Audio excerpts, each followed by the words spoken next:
Good afternoon. My name is Kenya McDuffie. I'm council member for Ward 5 of the Council's Committee on Business and Economic Development. Today is Monday, June 7th, 2021, and we are convening this hearing virtually via Zoom. The time is 12:04 p.m. and I'm calling to order this budget oversight hearing of the committee.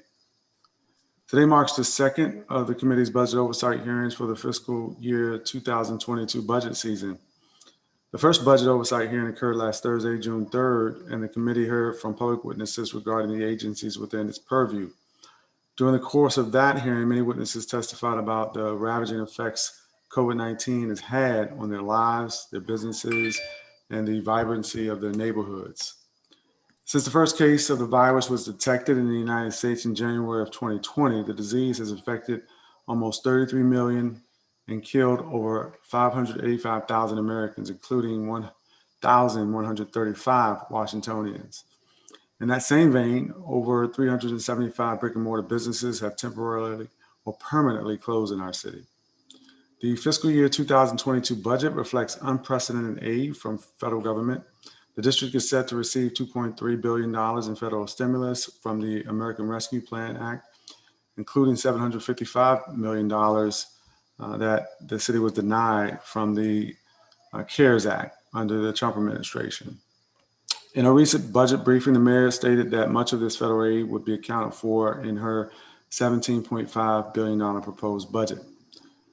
The committee aims to use the budget oversight hearings with agency leadership to tease out the details of where and how these recovery funds will be dispersed. I am particularly concerned about the disproportionate impact COVID-19 has had on the communities of color.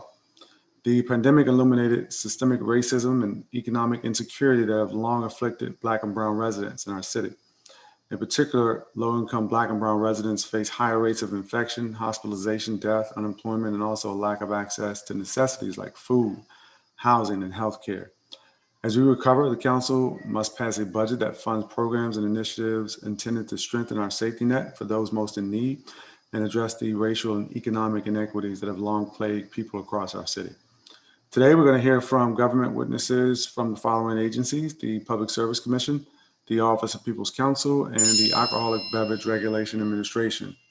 Government witnesses will have 7 minutes for opening statements, and council members will have 3 minutes for opening statements. Council members are also going to have 5-minute rounds of questions to government witnesses. Actually, let's make that 7-minute rounds, staff, 7-minute rounds to question government witnesses. And as a reminder, all participants should mute their microphones when they are not speaking, and only really need to have the videos of the agency representatives who are going to be speaking on a particular agency. All right. This time I'm going to acknowledge we've been joined by Ward 2 Councilmember Brooke Pinto. She's the only member of the committee that I see present at the moment. So I'm going to turn to Councilmember Pinto. Thank you for joining us this afternoon to see if you have any opening remarks. Great. Thank you so much, Chairman McDuffie, for holding this budget oversight hearing today, and the Public Service Commission, the Office of People's Counsel, and the Alcohol and Beverage Regulation Administration. We have had the opportunity to speak about publicly the Public Service Commission throughout the year through a series of confirmation hearings, and I think it's been very clear. We continue to hear from the public the increased need for oversight and ensuring that our climate goals are met through the leadership of Chairman Phillips. And so I want to thank him for his efforts in that regard.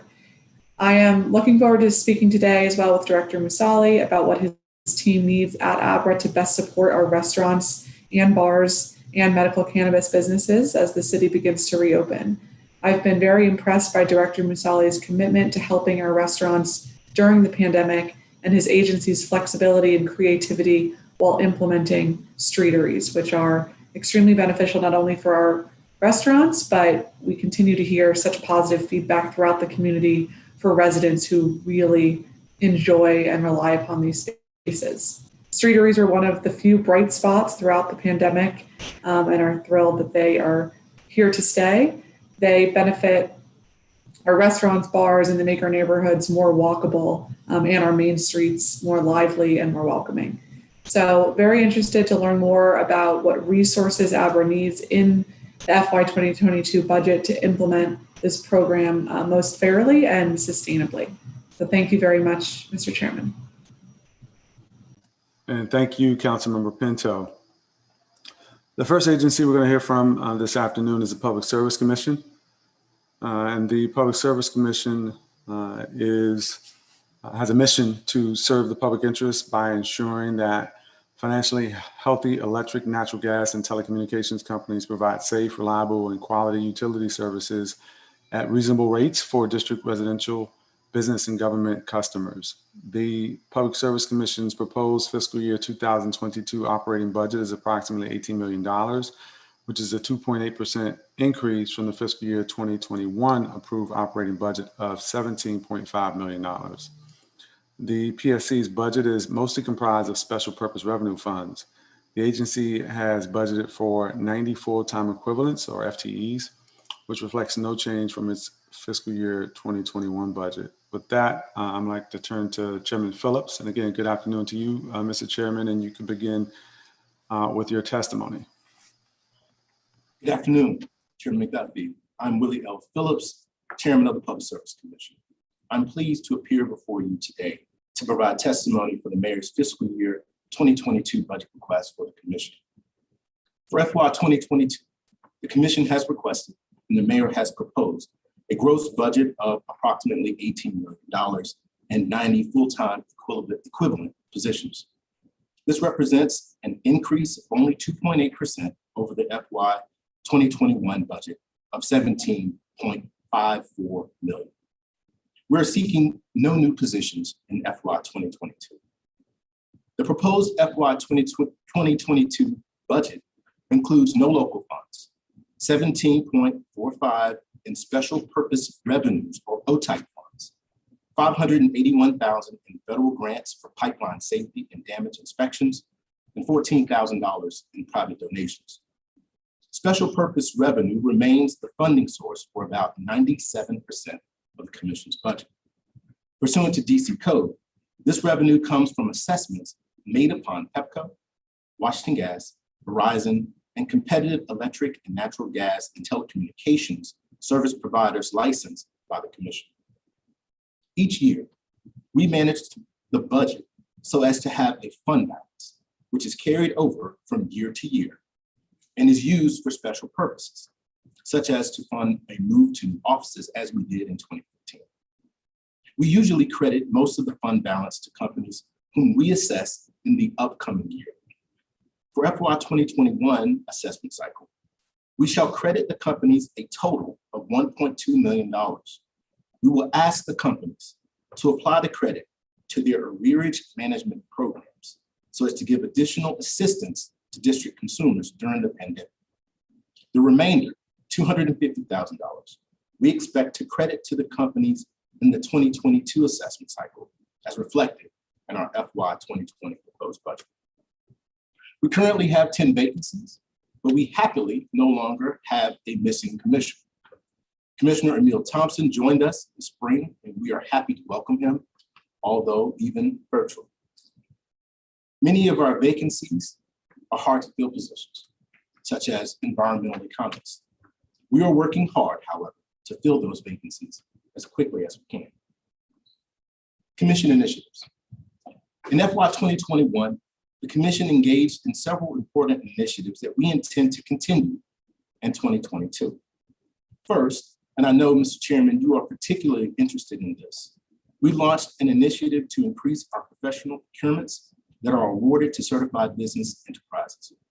This CBE initiative included a series of 3 webinars that brought together over 50 CBEs and non-CBEs to discuss the Commission's procurement plans, how to become a CBE, and how to partner with the non-CBE. The webinars were very well received and are only the first step in expanding our use of CBEs in professional services and procurements. I'd like to thank you, Chairman McDuffie, for your remarks at the first webinar on May 19th. On a related note, we have signed memoranda of understanding with PEPCO, Washington Gas, and Verizon DC to increase diversity in their procurements. These companies have committed to an aspirational goal of 25% of spending with diverse DC-based businesses. This effort was a result of our Advisory Council on Utility Supplier and Workforce Diversity, which has developed best practices to increase diversity in the utility market. Another initiative we continued this year is an interest in cybersecurity. For the last few years, we have been briefed by utilities about their cybersecurity protections. This year, we convened a technical conference, a public technical conference on cybersecurity. We held this conference on April 28th, before the Colonial Pipeline was hacked and before the issue of energy cybersecurity became a blazing hot topic. PEPCO, Washington Gas, and Verizon made presentations concerning their protections against hacking. This, again, was an open meeting, and the presentations were general, so as to protect against the release of critical infrastructure information. We are considering other steps we can take to assure that district utilities are leading the nation in cybersecurity protections.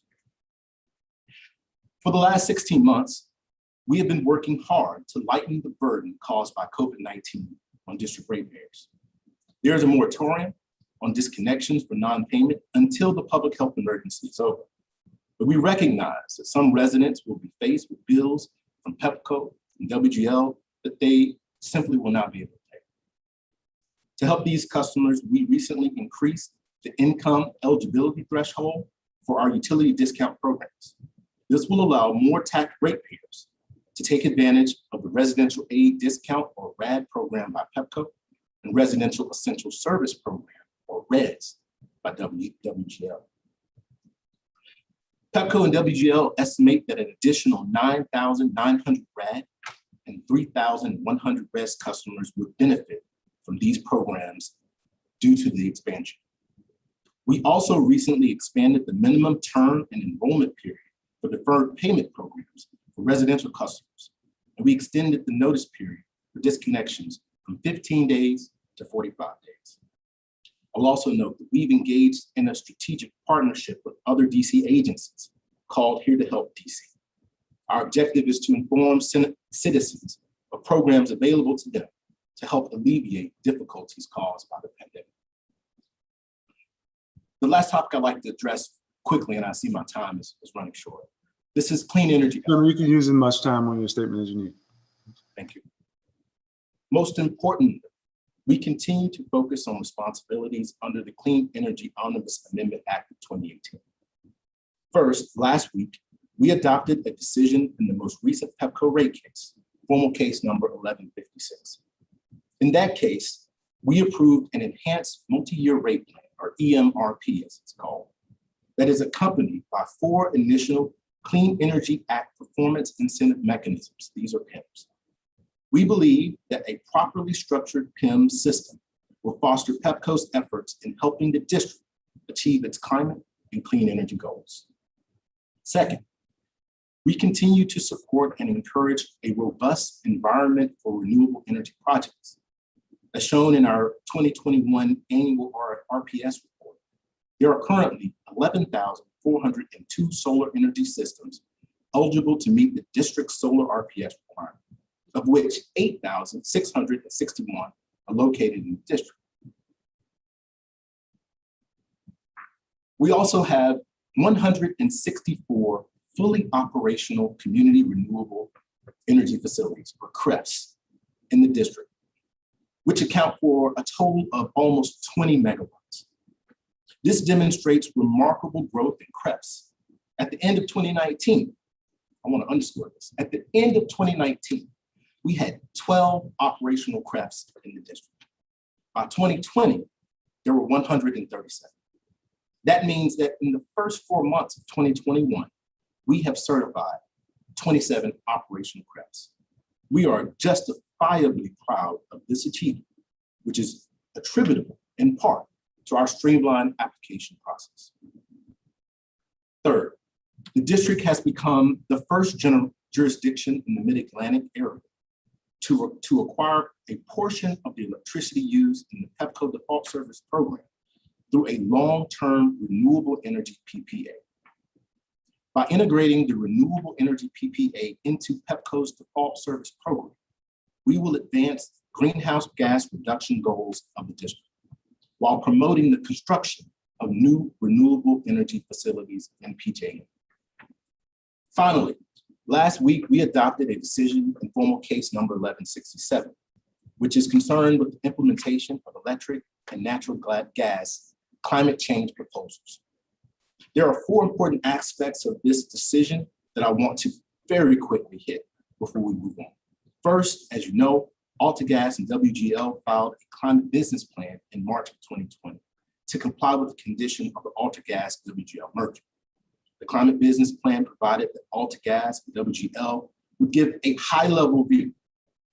In our latest order last week, we required WGL to explain in detail how the fuel neutral decarbonization scenario, which is one of the 4 scenarios presented that is favored by the climate business plan. We want to know how it would provide safe, reliable, affordable, and sustainable natural gas distribution service in the district. We require WGL to provide a robust cost-benefit analysis. In short, we want specifics, not generality. Second, the order also addresses PEPCO, which has not yet filed a high-level climate plan. We require PEPCO to file what it calls its climate change commitment strategy, but also to file, in a relatively short time later, detailed implementation plans, including the same level of detail that we are requiring WGL. Again, we want specifics. Third, one of the major issues raised in formal case number 1167 was the cost of electrification. WGL claims that it would be prohibitively expensive, but others disagree. We require WGL to file its work papers, assumptions, but we also ask any stakeholder to also provide cost models for electrification. Lastly, the order reflects the Commission's determination to view its climate change responsibilities holistically and not as a series of individual, unrelated actions. We will retain an independent consultant who will review all of the information required to be filed in this document, as well as the myriad of other proceedings that include proposals to advance the district's climate goals. In conclusion, Mr. Chairman, the Commission is working hard to fulfill our mission, and our special purpose revenues will be put to good use. I look forward to questions. Thank you, Chairman Phillips, for your testimony. And I know that Councilmember Pinto is in between multiple hearings today, which is the case for most members during the budget process. And so I don't think we need to do the rounds necessarily at this point, unless we're joined by another of my colleagues on the council. I do have some questions, and I appreciate your agency's response to our questions prior to today. I'd like to start off my hearings, and I have this year doing performance oversight, you'll recall, with questions regarding racial equity in the District of Columbia. I think it's important for every agency to understand how and whether they're working to address some of the existing racial inequities in the District of Columbia, and specifically how their agency's missions, budget, and initiatives can support the executive and the council's goals of making the District of Columbia more equitable. So, Chairman Phillips, if you're in your proposed fiscal year 2022 budget, are there any specific programs or allocations that are designed to address racial or economic inequities faced by district residents? If you could in detail describe how any of these efforts will contribute to addressing inequities. And I know specifically because you've invited me to some of your programs that you are working on these types of things. And so I'll give you an opportunity again to perhaps elaborate a little bit more on what you talked about in your testimony and any other things that you didn't include in your initial testimony. Yes, Mr. Chairman, first of all, I just want to applaud you and the committee for shining a light on the issue of equity. It is easy, I believe, for a regulator to assume that equity is not a central part of the role of the utility regulator. I would argue against that. However, we've taken steps in the past, and we continue to take steps to make sure that equity, diversity, and inclusion are at the center of what we do. One of the things that I started and you were a participant in was our advisory council on diversity, equity, and inclusion, actually supplier workforce diversity.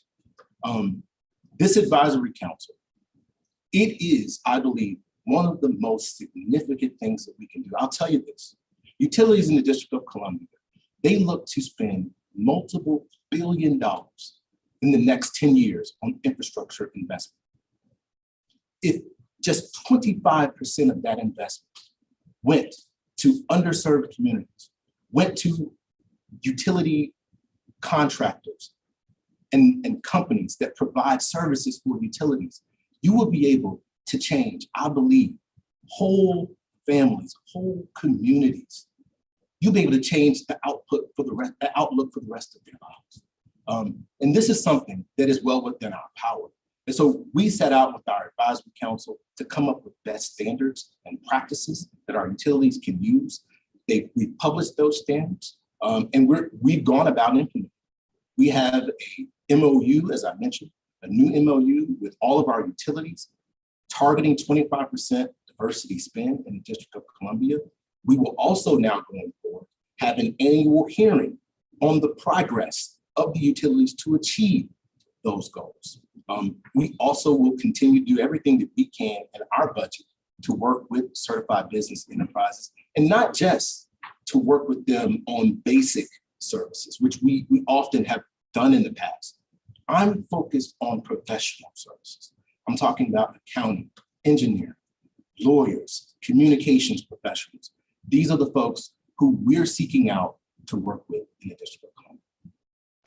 I appreciate your comprehensive approach to this work, Chairman Phillips, and I'm interested to know how you're engaging some of the external stakeholders, not necessarily the companies that you've already demonstrated you've been engaging, which I think is obviously important, but some of the folks who perhaps might do business or contract with the agency or some of the other stakeholders within the utility space. How are you engaging some of the small businesses and others to include them in your work that you're doing? Well, for one, we're not accepting business as usual on this issue. We're looking at our contracting practices to make sure that we're not just using the company or the entity that we've used in the past because we've always used them. What we're looking to do is bring in new certified business enterprises to this work. We actually have one such entity that we brought on to help us evaluate some of our auction activities that the commission has oversight with, and they have done an outstanding job. We also, as I mentioned previously, launched our CBE initiative. And this, I believe, is an excellent model that can be used for other agencies in the District of Columbia. We invited anyone who wanted to come and learn what are the contracting opportunities for the commission, whether you are a CBE or not. We explained what type of opportunities that we have. And then we also went on to provide a networking opportunity so that utilities and other entities that have similar requirements that we have for CBEs, that they can connect the dots, that they can see what companies are available that they can partner with.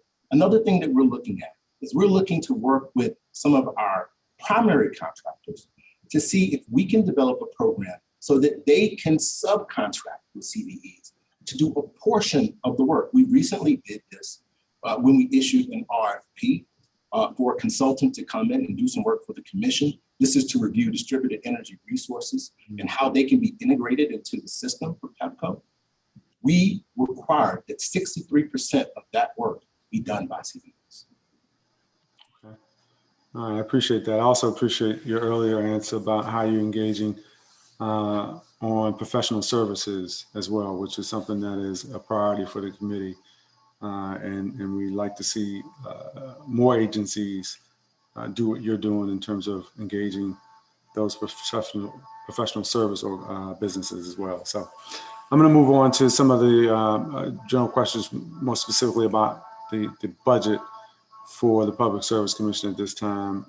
The special purpose revenue funds for the agency increased from $16.9 million to $17.4 million, reflecting an overall 2.9 increase. Are there specific things you're going to be doing? It's not a huge amount of additional funding, but there is some additional funding of about $500,000. Anything in particular you're doing with that additional funding? Yes, sir. I'd like to address the, I believe, pretty modest $500,000 increase, and I can provide a quick breakdown for you.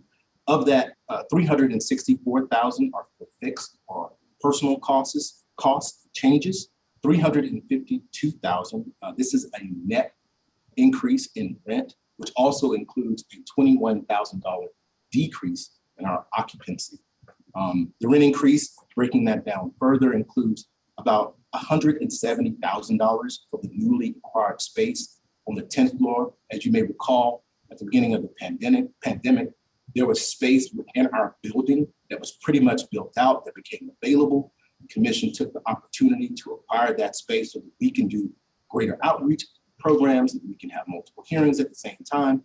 It's about $170,000 budgeted for that space. $12,000 for telephone communications and $32,000 for within grade and fringe adjustments.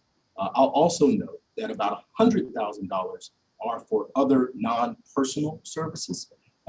This, I believe, was an opportunity that we learned from 2020.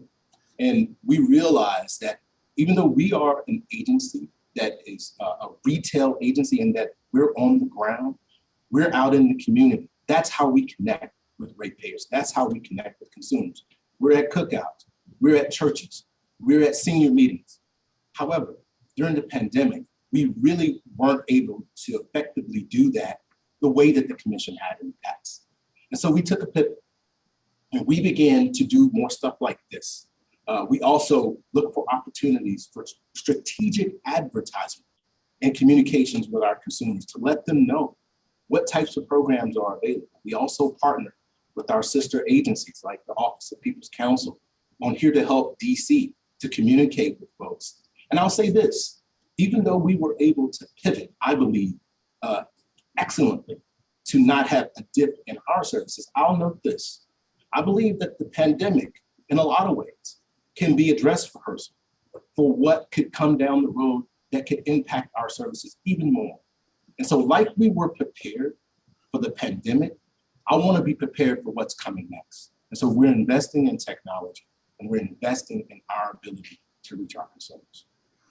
Okay. And speaking of technology, specifically, the proposed budget for information technology, in this case, decreased from about $554,000 in FY21 to $417,000 in FY22.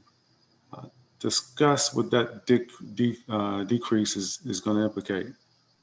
So I will note that the commission during the past 16 months, we have had excellent service, both from our internal IT as well as our partnership. We have an MOU with Okta to help us with our IT services. I believe the reduction that you mentioned is reflected in a reduction in those services, but we do not anticipate there will be any problems at all with regard to the level of our IT service. I actually want to applaud our internal team. I believe a lot of credit is due to what they've been able to do to help us stay up and running during the past 16 months. Okay. I see within the budget, staff pointed out, the committee, that there's a decrease in FTEs in that area from 2.2 in FY21 to 1.4 in FY22. Does that correspond to the decrease in the budget for information technology or no? Thank you for allowing me to clarify that. You're absolutely right. And what you're seeing, it's a decrease in FTE. It's not actually a reduction in people. It's more so a reduction in the functions that are assigned two people. We actually have our IT director, who is acting deputy executive director for the commission. So I believe you're right. It would track that if his functions have shifted over to more of the EDE position, that would also be a part of the reduction. Okay, and in the legal program, I think it's program 1060, the budget increases from $287,000 in FY21 to $358,000 in FY22. What is this additional funding for legal going to support? I believe these are personnel costs and changes, but I can clarify that for you. Okay, these FTEs within the agency, or are you, because I know in the past you've contracted with firms for certain work, correct? Yes, sir. We have gone to outside counsel on very specific issues. We don't anticipate a huge increase. We actually are proud of the fact that we do the bulk of the work for legal services within the commission. So I do believe these are salary adjustments, but I can clarify that more. Okay. In attachment 1 of the information you provided to the committee prior to the hearing, it's contract notes. I think it's attachment 1, contracts, and it notes a contract for $96,854 for legal technical consultant to advise on environmental issues in the District of Columbia. What is this work for, this contract?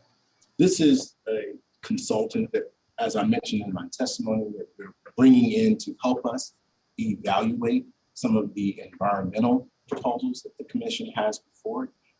We've had some increased responsibility, as you are well aware, with regard to the Clean Energy Act. And so the commission, we're using consultants at this time as we look to fill some of the more permanent positions to address our environmental analysis needs. Okay, and I don't know what the availability of CBEs is in this area. Is that particular consultant local? Is it a CBE or not? We are certainly looking, council member, to make sure that CBEs are considered. I believe that the consultant that we have now, I don't believe they are a CBE. However, it is a priority, and I've instructed all of our managers that we make every effort to include CBEs in especially these types of professional service contracts. I appreciate that, and frankly, I'm familiar with the work that you all do under your leadership, Chairman, and so it's less of a concern that you all aren't seeking to engage CBEs. I was more curious as to whether or not you had any success in doing so. I know that the electric and gas industries, utilities more broadly, are one of the areas that sees far fewer minority-owned businesses and contractors. And so to the extent you all are seeing any success in engaging local CBEs in some of these contracts, I would love to hear more at a later date about how you all are generating that success in engaging them, because this just seems to be one of those fields in my research and the reading that I do around utilities that there don't seem to be as many businesses that exist to do this type of technical work.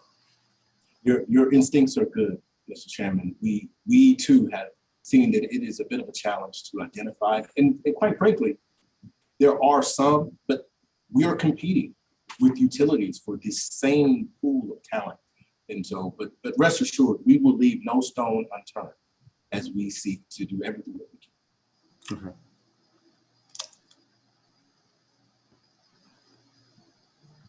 Let me ask you a little bit about your understanding of the STAY program. The mayor's executive summary says there's $352 million for rent and utility assistance to prevent evictions through the DC STAY program. And I'm aware that this is obviously not a PSC specific program that you all administer, but I do want to ask if you have a sense of how much of the $352 million is allotted for utilities as distinguished from the eviction prevention effort that is obviously important as well. Are you aware of the amount that might be specifically allocated for utilities? Is that something that they've engaged you on? No, I'm not aware of what the specific amount is. I'm aware of the program. I'm aware of how citizens are able to apply through the website to get assistance based upon certain requirements, but I do not have information on that number. Okay.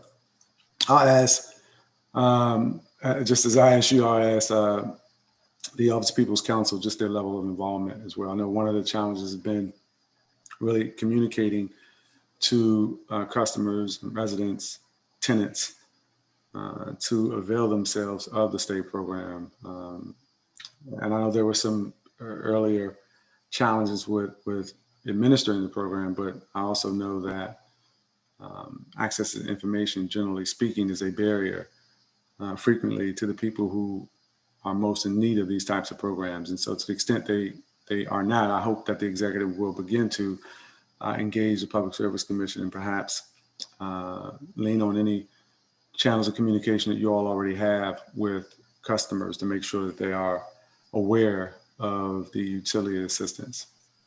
We stand ready to assist. Thank you for that.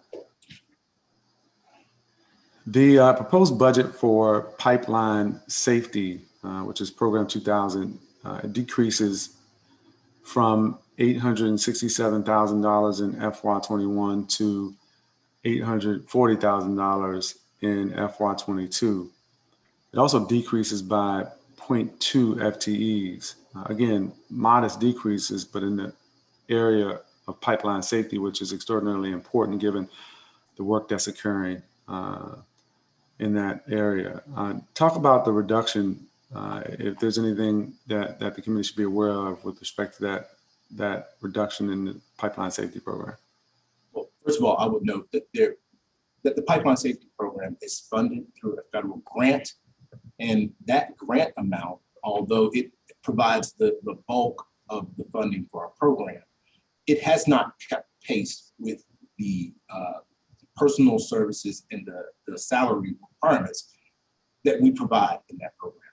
And so every year, if Congress does not fully fund at the pace that we are awarding our employees, you will see what appears to be a reduction.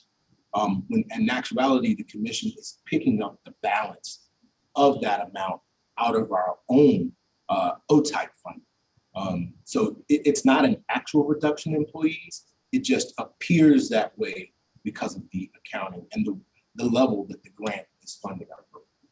Okay.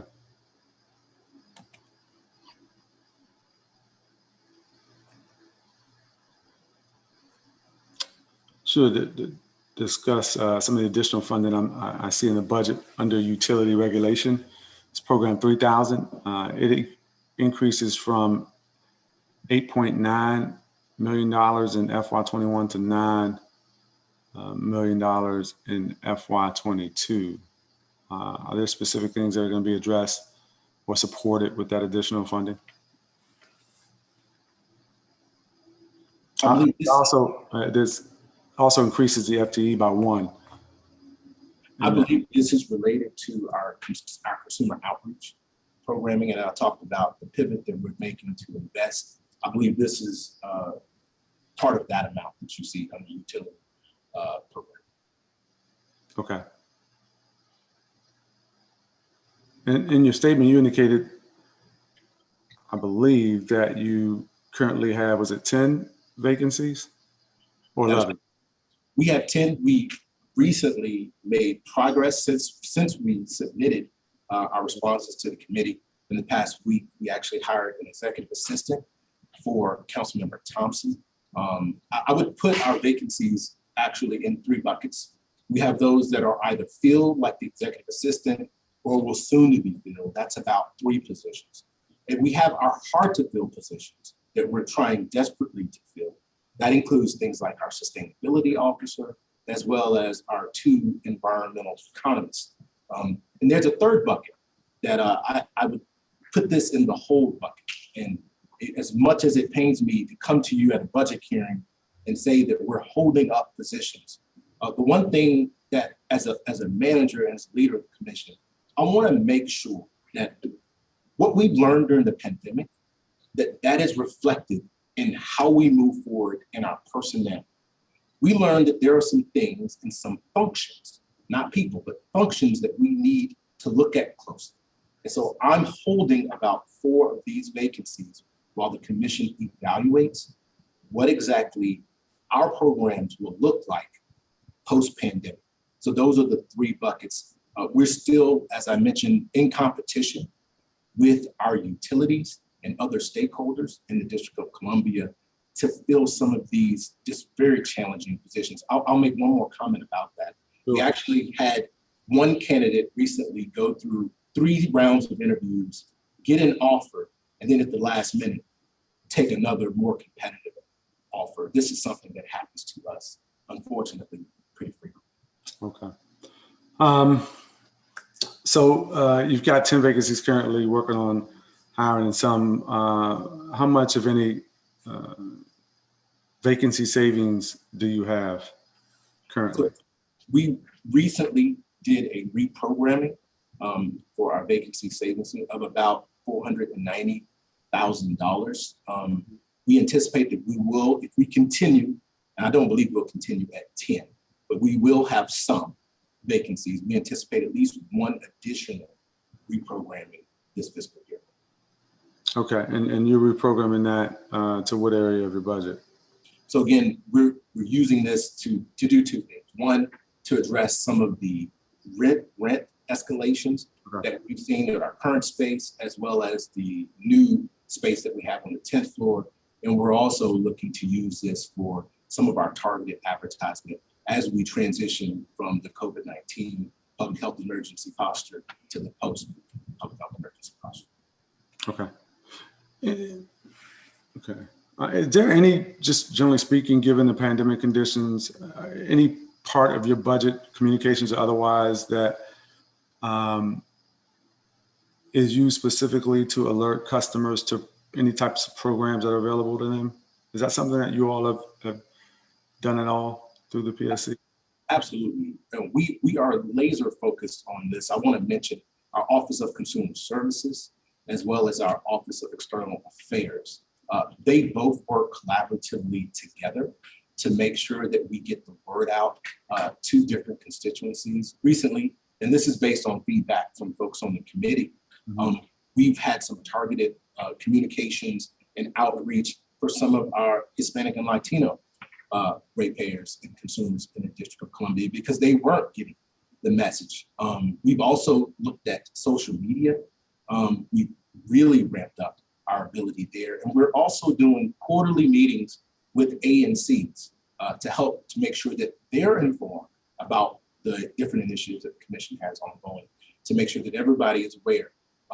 We are very aware that there are many of our people and our consumers in the District of Columbia that will be facing a cliff when the moratorium ends. And so it is my direction to those offices to make sure that we do everything we can to prepare those folks for what will be possibly a difficult time. Okay, thank you for that. And attachment 1, contracts. It notes 2 contracts for technical consultant for marketing and for a build out in the amounts of $50,000 and $40,000 respectively. Does that sound familiar to you? What are those contracts for? Yes, part of it, we are upgrading some of our AV capabilities within the commission, both on our current floor, and we want that same type of capacity on the 10th floor. We're also looking to contract with consultants to help us with our messaging. And by that, I mean different media outlets that can help us get our message out. So I believe those are the contracts that you're talking about. Okay. And what was your agency CBE spending goal for fiscal year 2020, if you recall. Do you have that information, Andy?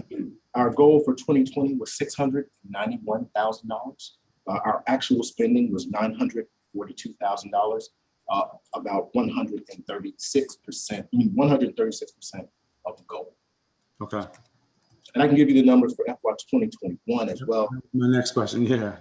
We have a goal of $659,000, and currently we are at about $150,000. But of course, that does not reflect all of our spending so far. That will be captured increasingly as we go deeper into the fiscal year. And usually, traditionally, we see toward the end of the year, near September, most of those funds will become relevant, and they will be reflected in our actual spending. Okay, got it. Thank you.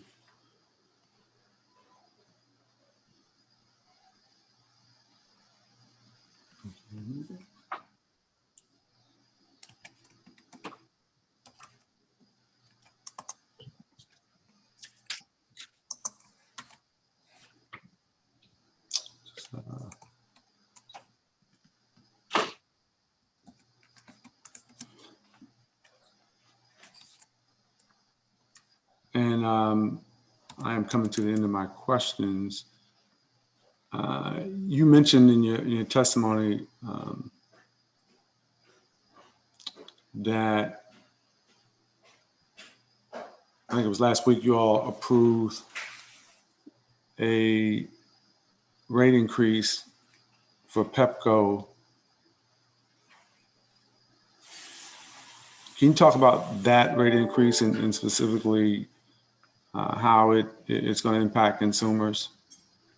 So, yes, so I will first, taking a step back, that consumers in the district have not seen a rate increase from PEPCO since 2014.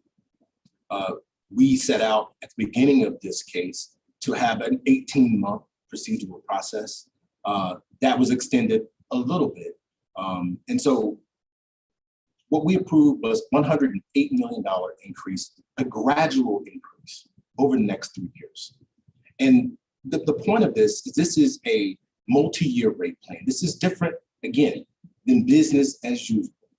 I do not believe if we are to reach our ambitious goals for the clean energy in the District of Columbia by 2032, that we can continue down the path that we have been on, which are pancake rate cases year after year, which sucks all of the attention and all of the volume out of the room and doesn't allow the commission to do what I believe is the leadership that our constituents are asking us to do.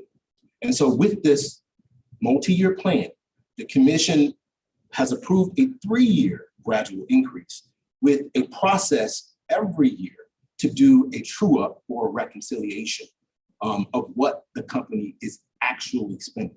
In addition, we have, as a pilot project, initiated PINs, performance incentive mechanisms that will allow us to track PEPCO's progress on reaching our clean energy goals in the district. Our hope is that if this pilot is successful, we'll be able to expand those PIMs to make sure that they are fully functional PIMs that will not only track, but provide an incentive for the utility to make the proper investments that will help the commission and the district reach our goals. Again, this is not business as usual. The commission carefully considered the record. We considered every single argument that was made. And we determined that it was prudent to move forward. And I'll have to say, I'm very proud of the balance that we struck in this rate increase. And I think it is the right path for the District of Columbia. Thank you for that explanation, Chairman Phillips. I think obviously people get concerned about rate increases or they hear that anything at this point that has potential to go up is a concern for many residents, but obviously there are a number of programs for our lower income residents should they need assistance. So I appreciate your explanation on that. I don't have any additional questions. We'll likely have some follow-up from the committee and we'll send that over to your team. Is there anything else specifically that you would like to add to the record before I transition to the Office of People's Counsel? You know, the one thing I'd like to do is just acknowledge the tremendous effort and devotion of our staff throughout the past year. It has been not only a difficult year for many of our folks who've had tragedy on the commission, but it's also been a difficult year just with regard to national. We had an insurrection on January 6th. This is something that many of our folks who live in the area, live in DC, I live just mere blocks from the Capitol. It impacts you, but it has not impacted our work. We've had a national focus on justice, racial justice in the District of Columbia. I've tried to recognize that that has an impact on our staff. And so despite all of this, we have not seen a dip in the performance of our staff. And so I just want to acknowledge them and acknowledge the great work that they've done. Thank you for that. And thank you for all the work that you all have done throughout this pandemic. I appreciate it. I'm going to transition now, Chairman Phillips, to our next agency, which is the Office of People's Counsel. As I mentioned, next we're going to hear from the Office of People's Counsel, or OPC. The Office of People's Counsel is an independent agency of the District of Columbia government. By law, the office advocates for consumers of natural gas, electric, and telephone services. OPC also represents the interests of district utility ratepayers before the DC Public Service Commission, Federal Energy Regulatory Commission, Federal Communications Commission, other utility regulatory bodies, and the courts. OPC's proposed fiscal year 2022 operating budget is approximately $11 million, which is a 4.2% increase from its fiscal year 2021 approved operating budget of $10.5 million. OPC's budget is mostly comprised of special purpose revenue funds. The agency is budgeted for 52 full-time equivalents, or FTEs, which is a reduction of 2% of its FTEs from its fiscal year 2021 budget of 53 FTEs. With that, I'd like to turn to our government witness.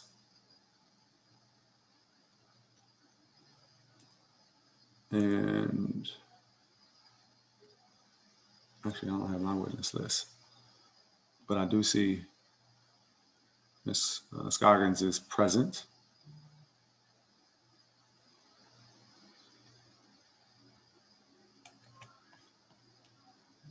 The witnesses for the Office of People's Counsels can turn on their videos.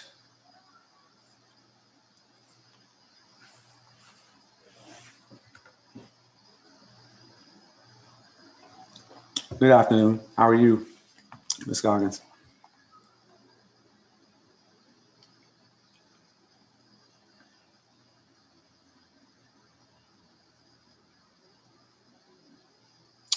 You're still muted.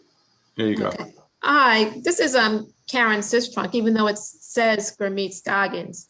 Oh, I am not sure what's going on, but how are you, Councilmember McDuffie?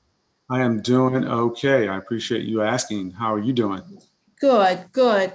Our Chief of Staff, Eric Cord, will be presenting OPC's testimony. I'm not sure what is going on.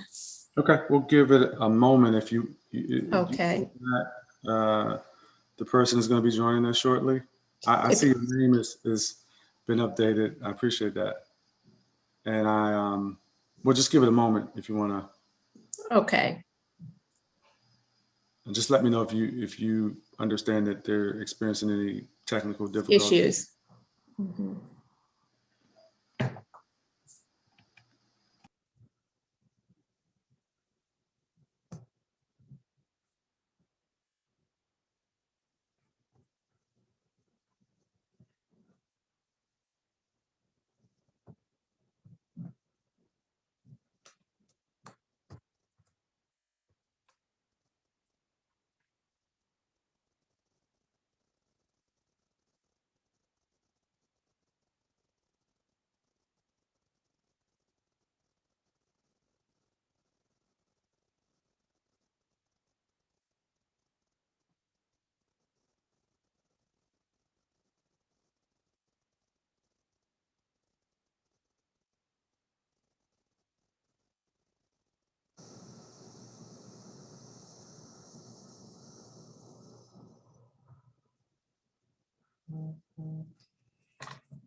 Staff, if you could turn the feed Yeah. back on for the Public Service Commission. I understand that staff for OPC, who are also in the same building, they'll use the same feed. So if you could turn the feedback on that we had for Chairman Phillips. Staff. There we go.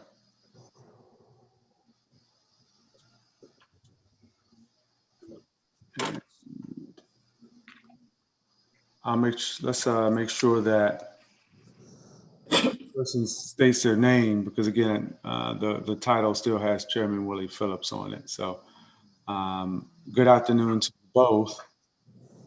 Good afternoon. We're now on the Office of People's Counsel, and you can begin the testimony whenever you're ready. Okay, thank you. Good afternoon, Chairman McDuffie and members of the Committee on Business and Economic Development. For the record, I am Eric Cord, Chief of Staff for the Office of the People's Counsel, appearing on behalf of Sandra Matabu Fry, People's Counsel for the District of Columbia. Thank you for the opportunity to present the FY22 budget for the Office of the People's Counsel. The district and the nation continue to feel the social and economic impact of the COVID-19 pandemic. I commend Mayor Bowser, her team, you, and other members of the council for their extraordinary measures put in place to protect the safety and well-being of our residents during the preceding 15 months. I would be remiss if I did not also recognize my staff, who from remote locations successfully represented DC utility consumers throughout the entire period. While we cannot let our guard down, there is light at the end of the tunnel, and we are confident that we will achieve our goals. OPC's FY22 budget maintains fiscal constraint as we aspire to meet our statutory mandate and responsibilities to advocate on behalf of DC utility consumers. The gross budget for the Office of the People's Counsel totals $11,009,851 and 51.4 FTEs. This represents a 4% increase over the FY21 budget, or $440,462. The special revenue budget is $10,335,292 and 46.4 FTEs. The local budget totals $674,560 and 5 FTEs, and this represents a reduction of 2% from the FY21 budget. I would like to share some observations and concerns regarding these numbers. Through the COVID pandemic, OPC staff have reimagined and adapted our operations to serve consumers in a virtual world, particularly those struggling financially. OPC's FY22 budget request responds to both existing obligations and new responsibilities set forth in the Clean Energy Omnibus Act of 2018 and the DC Water Consumer Protection Act of 2018. In formulating our budget, we endeavor to ensure that costs track benefits. Our proposed budget positions our litigation, consumer services, and climate divisions to meet anticipated demands as the district reopens and the economy begins to recover.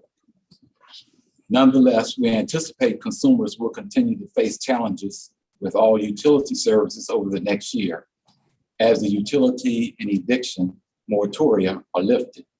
We must be able to assist consumers who have fallen behind in their accounts, which will require higher levels of customer care. The federal government provided the District of Columbia $352 million to assist low-income consumers with rent and utility arrearages resulting from the pandemic. Mayor Bowser's Stay DC program has made significant strides in providing financial relief to consumers. However, we still have a way to go. OPC has been collaborating with social service organizations and DC government partners and spreading the word about financial assistance options, including the Stay DC program through traditional and social media. We have shared messages such as make a plan, pay what you can, conserve energy, and contact OPC for help through a postcard mailing to 150,000 residents in wards 4, 5, 7, and 8. We continue to communicate with utilities regarding actions they are proposing in the post-moratorium and recovery process. I anticipate both our water services division as well as consumer service division will be confronted by a surge in requests for utility bill payment assistance and complaints. Such a surge presents a particular challenge to OPC's water services division. Due to the district's reduced revenue projections stemming from the pandemic, OPC did not request any additional funds in its local budget for FY22. We have been operating with 5 FTEs, which is less than the 8 FTEs originally projected in our FY 2018 budget. Reaching full staff would effectively double our capacity to serve DC consumers. Thus far, 8 months into FY 21, we have received 355 water consumer complaints with the moratoriums in place. In contrast, for FY 20, for the full year, we had 405 complaints. Accordingly, additional funds will be requested in the FY 23 budget cycle for the Water Services Division. These funds will be used to hire additional staff for complaint processing, education and outreach, for legal and technical expertise support. This support will enhance OPC's in-house attorneys' representation of DC water ratepayers. Appropriate funding will facilitate our ability on an ongoing basis, critical technical, financial, and engineering expertise to analyze DC water proceedings and other activities. In closing, the number and complexity of the cases OPC will encounter as we strive to meet the challenges ahead underscores the need for sufficient resources to meet these needs. Rest assured, OPC will continue to work with the resources we have to provide the best service we can to all utility consumers. We're available to answer any questions you may have. Thank you for your testimony, Mr. Cord. I do have some questions for you this afternoon. And as I did with the Public Service Commission, I'm going to start off with a couple of questions about racial equity. In the proposed fiscal year 22 budget, are there any programs or allocations that are specifically designed to address racial or economic inequities faced by district residents in the OPC budget?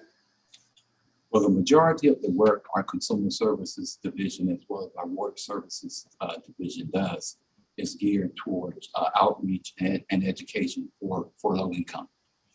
And I mean, we will continue to do that. We will continue to point them in directions of any federal programs out there to assist them financially. But the majority of the work that those divisions handle is towards racial equity.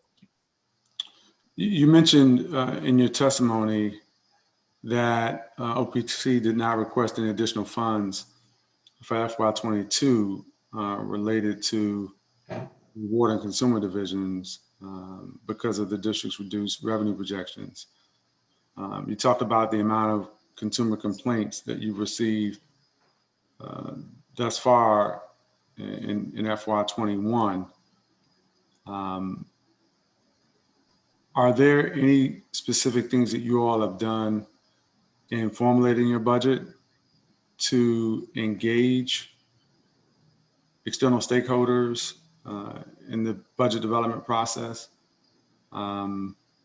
including staff or should I say communities of color specifically? Did you all have outreach and give thought to how your recommendations for your budget would impact those communities? Well, as I said earlier, we just did not request any funds for in the 2022 budget. Any increases that we requested would have been made up within your existing budget. So we didn't have any funds that we thought that we could allocate to new resources. So we just didn't ask for any increases. Now, the majority of the work that the Consumer Services as well as the Water Services Division does is to talk about those programs out there, that can provide assistance, for financially strapped consumers. So a lot of what we do is just geared towards pointing, consumers in the direction of assistance so they can deal with those areas in their group. And if I may add to Mr. Cord's response, that I guess I want you to understand that we consider racial equity and inclusion in all of our advocacy. It's a thread running through everything we do. When we look at the availability of renewable energy and technology, we look at it in terms of how do we ensure that it's available to all residents and businesses in the District of Columbia, in every ward. How do we make rates affordable and services available to all residents? So we're looking at, as Mr. Cord indicated, low and moderate income consumers in the district. How do we make services and all of the benefits resulting from renewable energy and sustainability efforts in the district, how do we make that available to everyone? That is a primary focus of what we're doing. Okay. You talked about, Ms. Cord, in your statement, the Mayor's Stay DC program. And you specifically mentioned that it's made significant strides in providing financial relief to consumers. But you also, I think, rightly point out that we have a long way to go. Discuss a little bit more detail your collaboration with social service organizations and the type of feedback that you all have been getting from consumers with respect to the STAY program. I have not heard a lot of feedback from consumers on the program. As I said, our Consumer Services Division handles that, the majority of that, as well as the Water Services Division. I just haven't heard the feedback that they've gotten when they point people in that direction. So, is it something that you might be able to follow up with the committee on? It's obviously something that's extraordinarily important, given some of the initial challenges, some of which I know have been ironed out, but it's my understanding that we still continue to perhaps not get the funds out the door in the way that we would like to see them, perhaps because the requests aren't meeting what the actual need is. So the request to the program perhaps are not meeting what the actual need is within the community of consumers. And so if you could consult with the folks within your agency who might have some insights on the type of feedback you all are getting about the Stay DC program, I think that would be helpful for the committee. Yeah, Yeah. so we'll get that information back to you shortly. Yeah, and if I would add that we have reached out to get more information and to find out how the Office of the People's Counsel can help in reaching consumers with respect to the Stay DC program. We actually met, I guess, about a week and a half ago with the Department of Housing and Community Development and to find out what exactly is going on and how we can be of assistance. And I believe you asked the Public Service Commission about the amount of money that's being allotted for utilities versus rent. And I don't know if there is any type of delineation in funding, but I will say that the Department of Community and Housing Development, indicated that of the money that they have distributed, that this was toward the end of May, during their first week, $5 million had gone out. And of that, 250,000, I believe, was for utility payments. So that gives you maybe an idea of how the money is being distributed. 250 have gone out for utilities of how much that had Of out? the 5 million that had gone out. Got And it. that was in the first week that money had been distributed. Got it. Thank you for that. Mhm. And if you all get any additional updates, I know we have an inquiry out about the same thing. If you get any additional updates, if you could follow up with the community, we would greatly appreciate it. Will do. Mr. Court, how many current vacancies, if any, does the agency have? We currently have 6 vacancies, and they're all within the special revenue budget. We have a total of 5 attorneys and 1 consumer services specialist. We actually had three attorneys depart the agency within the last 8 months. 1 was a planned retirement, and 2 left for I guess better opportunities, more pay, and the ability to, my understanding is it gives them the ability to telework 100% of the time. Okay. What are the 5 attorney vacancies within the same division, different divisions, or how does that pan out within the agency? Well, I would say that they're all within the same division, within the litigation division. Yes. Okay. And how many FTEs do you have in total, including existing vacancies, but also filled positions? How many total FTEs, attorney positions? We have 51.4 total FTEs. You know how many attorneys we have? We have about 10 or 11 attorney positions total. Okay, and of the 10 or 11, there are currently 5 vacancies? Yes. How is that impacting your litigation operations? Well, we also have the the ability to contract out litigation help when needed.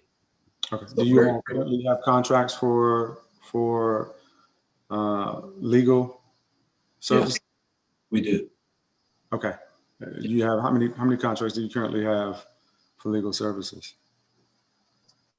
I can get back to you on that information. I don't have that handy right now, but do you know what firm you all have engaged?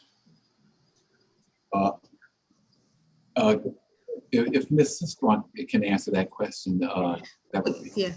Yeah, I would just say that, we engage a number of different firms. So it's not just one firm, but depending on the proceeding or the matter, we will hire, retain different law firms, but they're all located here in the district.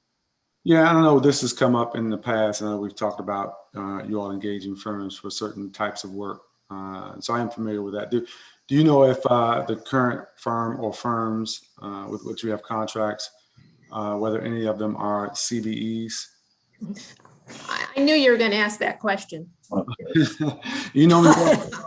I'm going to ask Eric Scott to join me. He handles our contracts. Sure. Great. Thank you. Good morning, Councilman, or afternoon, Councilman Duffy. So I'm Eric Scott, the Chief Operating Officer at OPC. In connection with our contracts, and especially our legal and technical contracts, right now, none of our contractors or consultants are CBE vendors, SBE vendors. That's something that's been an issue for some time now. As far as our CBE program, we take great pride in the fact that for the past 5 years, we've exceeded our CBE goals. But the one area in which we have fallen short is in the fact of legal and technical services. And mainly it's due to the specific and technical nature of utility law. So one of the things that we're trying to do this year, especially in the FY22, is set up a mentor-mentee program. And what we're going to have to do is, after we've researched this, spoken to a few of our consultants, is I try to identify CBE and SBE attorneys that I guess would like to enter into the utility arena. And what we can do is actually partner them with our current contractors who've been working with us for some time now, are very knowledgeable about the subjects and the details of utility law. And if we can partner some SBEs with those particular consultants on specific projects, we'll be able to build the capacity. Because the reason we do not utilize them is because they just do not have the capacity and experience in that particular area of law. And so we're going to do everything we can as we move forward to make sure that we build the capacity.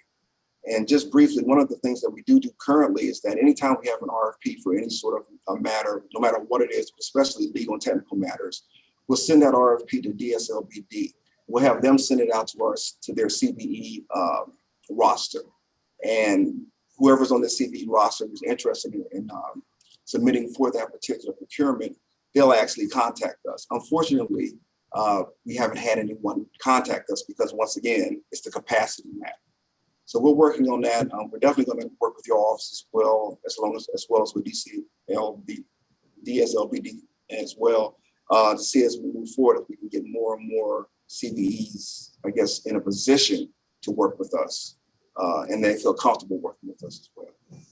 Yeah, no, if you could really keep the committee engaged in your efforts. In fact, if there are any meetings that you convene with any of the existing firms or any potential CBE firms, I would encourage you to let us know.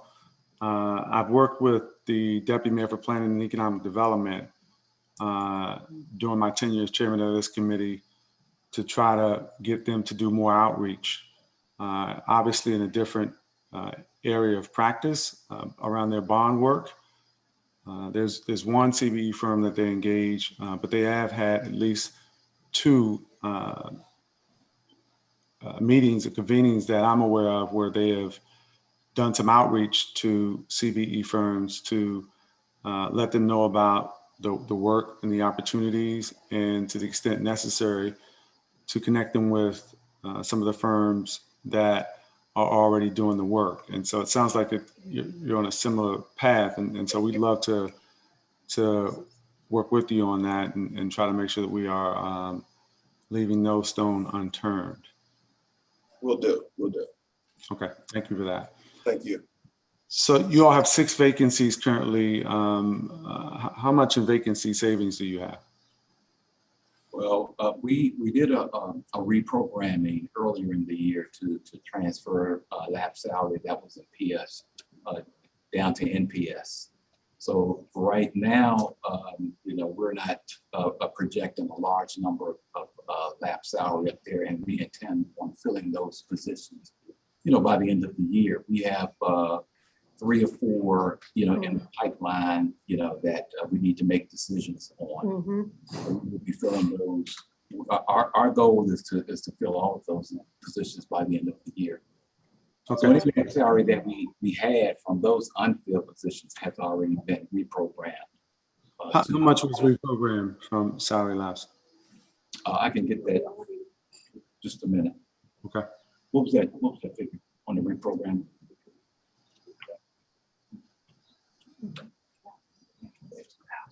How much? $50,000. $50,000? Yes. Okay. And when was that? When did that reprogramming occur? That was in the second quarter. Yes, second quarter. Okay. We're looking to do another program before the end of the year, obviously, to clean up some of the categories. And I'm sure we'll have some savings left over as well to reprogram down to NPS as we move forward. Got it. Thank you for that. Yeah. You mentioned, And- go ahead, Mrs. Trump. I just wanted to add and get back to, I know the use of CBEs is really critical and of interest. And I just wanted to add that, you know, now with our legal and technical RFPs, when we are looking to retain outside counsel or expertise, you know, that we've added a question about the diversity and inclusion efforts of those that are looking to respond to the RFP. And we have just actually recently hired a cybersecurity technical expert firm, which is not a CBE in the district, but it is a minority-owned firm. So I just wanted to highlight that we really are working on all fronts to hire minority technical and legal vendors. Okay, if you could offline, just let us know who that firm, the name of that firm is. I'd be interested to see where they're located and how they gain their experience specifically in the industry. It's not a secret that in some cases related to the technical nature of some of the work, there isn't, you know, there isn't a bunch of folks out there in terms of Right. to do the work. I suspect there are some, and maybe it's a matter of connecting the firms with the opportunities. I can't say that for certain, but I would definitely want to work with you all to sort of follow the things that you all are doing closely to see how effective they are at gaining some interest in CBE firms that potentially already have the experience or some that might be able to pivot to the industry and have some related experience, perhaps. Yes, will do. In your statement, Ms. Court, I believe you mentioned cost track benefits. Can you talk more about what specifically that is? Yes. So, you know, within our, you know, water services division, as I stated, for all of last year, we had 405 complaints. Mm-hmm. Already within, I guess about 6 months within the fiscal year, we're already at 355. So that number, you know, may double by the end of the year, and we're handling, you know, that with fewer staff. So as you can see, you know, they're pretty busy. And, you know, I have the same numbers for our consumer services division as well. Last year for the whole year, they had 757 complaints. And already year to date, they're at 885 complaints. And that number will probably double as well once the moratorium is lifted. So, you know, we're working feverishly to, you know, assist these consumers, especially those that are financially strapped when the moratorium lifts. So, are you seeing sort of themes in some of the complaints you all are getting from consumers? Are there any particular complaints, types of complaints that stand out, or are they wide ranging? I believe the majority of them are just high bills and a lack of funds to pay the bills. Okay, I got it. I mean, to be expected, unfortunately. Thank you for that. The SPR funds for OPC increased slightly from $9.8 million to $10.3 million, which I think you mentioned in your testimony. Modest increase, but are there specific ways that you all are allocating this additional funding in your budget? Yeah, the 440,000 is made up primarily in 3 areas. The first being fringe benefits. We were projecting fringe benefits at a rate of 17%, and we've taken that number up to 21. And that should have happened some time ago, but we've right-sized our fringe benefits now, and that totaled about $193,000. So the majority of that was fringe benefits. And the other 2 categories would be other services and charges, which total $124,000. and then 130 for equipment and equipment rentals. And that will be for a new CMS computer database system that we're looking to procure. Okay, you said a CMS system? Yeah, consumer complaint database system. That's something that we've been looking at for the last couple of years. And entirely new system or upgrades to an existing system? I'm sorry, what was the question? Is it an entirely new CMS system or upgrades to an existing system? It would be upgrades to a new software. We're looking right now. We're using IQ, and we're possibly going to either a different Salesforce or ServiceMaster, one of those two. A lot of the agencies in the district are currently using a combination of those two, but we haven't really made a decision yet. But we'll be doing that shortly. Okay. I noticed a very slight decrease in local funds from $689,000 in 21 to $675,000 in FY22, and also a reduction of 1 FTE. Can you walk me through what that entails? Sure. So the difference is $15,000 that we had a reduction, and that's from the salary of one of the FTE positions. Last year, we made a decision to instead of hiring an additional consumer complaint processor, to take that salary and give it to the 3 that we had there. So the difference is the salary that's left over from that one position. At the time, we thought it was better to promote the 3 workers that we had because they were excellent workers and we didn't want to risk losing them. So we took that the salary from that 1 FTE and upgraded the 3 FTEs that were on staff. When we brought them in, their salary was much lower than the similar positions on the other side of the house, the consumer services division. And that was obvious. So we made a decision to try to right size the ones that we have so we wouldn't lose those 3 and let go of the 1 position that we had. So the 15,000 is just the remainder from that 1 position. Okay. Within your local funds budget, it includes a one-time increase of $30,000 for what appears to be outside legal counsel. Yes, that's just money that's given to us for an additional legal support. But we need, we really need much more than that. But the 30,000 will help. And we've kind of put together a preliminary, budget request for the next budget cycle. By way of an example, we're going to be asking for an additional $100,000 in NPS dollars. For the 30,000 does help. Is the $100,000 all specifically for additional outside legal counsel support? The majority of that will be. Our NPS budget is just very small. So the majority of things are you all looking to use outside legal counsel for? And when I sort of think back to the 5 attorney vacancies you currently have, are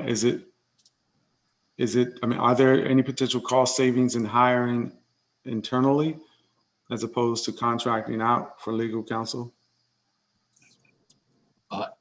I'm gonna ask Karen to answer. Okay. Are we talking about the local budget? Yes. Okay. With the local budget, first of all, we could not use the attorney vacancies on the special purpose revenue side to work on the in the water division, which is the local budget. So that's a big issue that we have. But at this point, we have 1 attorney right now in the water division that does, all of the legal work. So we do require legal assistance when possible to be able to do a more effective job. Right now, like I said, we have one attorney that does everything. And so there are issues, for example, revolving around environmental issues, rate issues, metering issues. There are a lot of different issues where we could use assistance, and especially even technical assistance that would require funding. So at this point, we do the best we can, and I think that we do a great job. Our legal attorney is excellent, and on the water side, and our technical division assists, but we could delve deeper into the issues if we had assistance. Okay, and how many FTEs do you all have on the water side? There are 4. There are or 5. There's one attorney and a manager, and then 3 outreach consumer outreach representatives. Okay, and is there something, again, I'm just going back to the 30,000 for outside legal counsel. Is there something specific that you're seeking to engage counsel for? Well, the water side? yes. General Yes. support? Go ahead, I'm sorry. Yes, there are a number of issues. We have been looking at, as a result of the September 2020 flooding incident, which I know that you're aware of. We're looking at how do we look at that issue, and how do we prepare, or at least help consumers prepare for the next flood, because we know they're coming with climate change. Should there be flood insurance? Just what are the ways that we could, what mechanisms can we use to assist in this area? And so having technical expertise to really look at that, analyze what's being done, around the country, around the world, what is unique to the district in terms of laws and the ability to possibly require consumers to have flood insurance. Is there something that DC Water could do in terms of acquiring flood insurance? So that's just one issue that we would love to. We actually are using someone to look at that issue. But many issues come up throughout the year that we could use assistance on.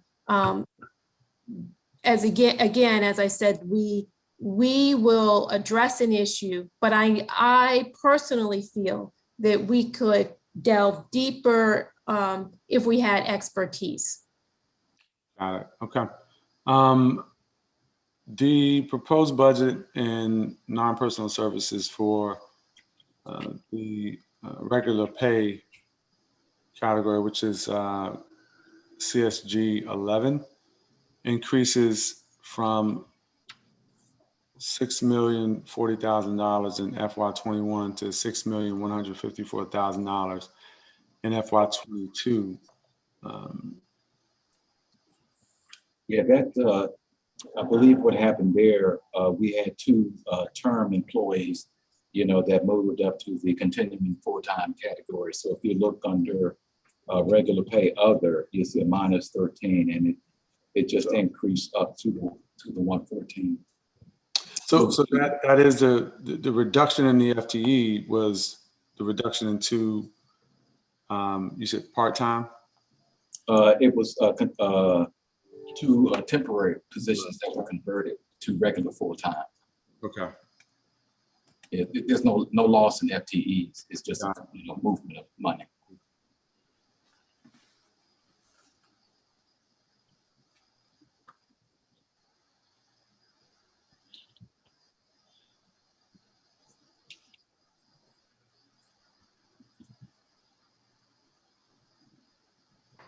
Okay.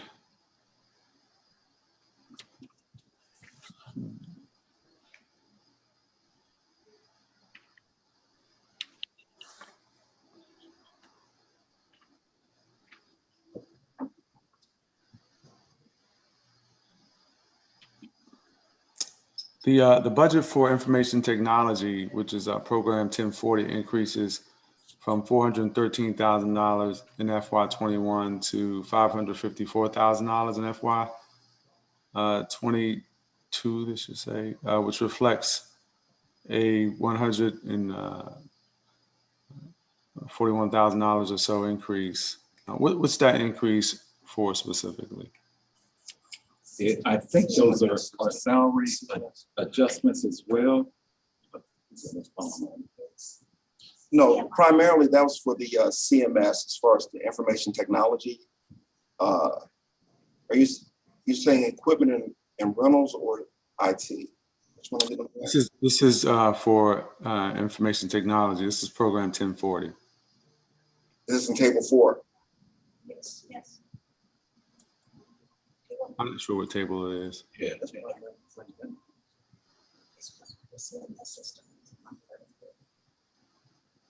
We'll have to get back to you on that, Council. I'm not sure exactly. Yes, you can. Yeah, it is table 4, by the way. So if you can get back to me on that, that'd be helpful. Good afternoon, Chairman McDuffie. To respond to your question about the table 4 and activity about the information and technology, Mr. Cord just talked about CMIS system for $130,000 that we have increased. So that's in this category, in this line. And so the difference between 141 and 130 is 11,000, which is adjustment for the fringe that we just discussed. Okay, and do you mind just stating your name for the record so that? Yes, yeah. I'm Gurmeet Scoggins, Agency Fiscal Officer for OPC. Thank you for that. I'm going to turn to just a couple of questions around customer service and care. You mentioned, Mr. Cord, in your statement that a high level of customer care will be required as utility moratorium is lifted. However, the proposed budget decreases the customer service allocation, albeit slightly, from what it was in FY, or what it is in FY 2021. The decrease, how, if at all, will it impact the work that you all are doing in that area? Well, I don't think it's going to decrease the work that we're doing in that area, because what we will do is, reallocate administrative staff to assist, with those complaints once the moratorium is lifted. So we have, we will put additional administrative staff there, and we also have the ability to hire temporary help for them as well if that work exceeds in-house capacity. So I don't think the work will diminish at all. I just think we need to be mindful of the increases that will be coming, and to be able to adjust to those increases with additional resources, either with in-house or contracting out for temporary help. Okay, and then there's a slight decrease in the DC Water Consumer Advocacy funding from where it is this year. And it appears to be a reduction of 1 FTE. Well, yeah, that's what we talked about earlier. So we've reduced 1 FTE, and that 15,000 was the remainder of the funds associated with that 1 FTE. But I don't know if I was following that it was in the DC Water division. The local budget. The local budget increased by. So again, explain that to me. It's the decrease in the 2 temporary positions. No, the local budget decreased by $15,000, right? Yeah. And that was the remainder of the position that was given up. So that was salary, $15,000 in PS salary that was given up when we gave up that 1 position. Okay. And explain to me the rationale in giving up that 1 position in that particular area, given what I believe you mentioned earlier, the increase in consumer complaints around water? Right. Well, at the time, like I said, we thought it was better to retain the staff that we had, give them a slight increase to bring their salary up to the level of the consumer services division. They work side by side. So when we hired these people, we hired them at a salary that was much less than people in the CSD that were doing the same work. So we thought it was in the best interest of our agency at the time to make their salary closer to the CSD salary. So we took that one position and we gave each one of those three consumer representatives a slight increase in salary to get closer to salary of the CSD's division staff doing similar work. Okay. And if I could add Sure. that, you know, the salary, irrespective of even our consumer service workers' salaries, it just wasn't competitive. When we, you know, look to hire additional staff, the salary wasn't competitive, I think, within DC government and outside.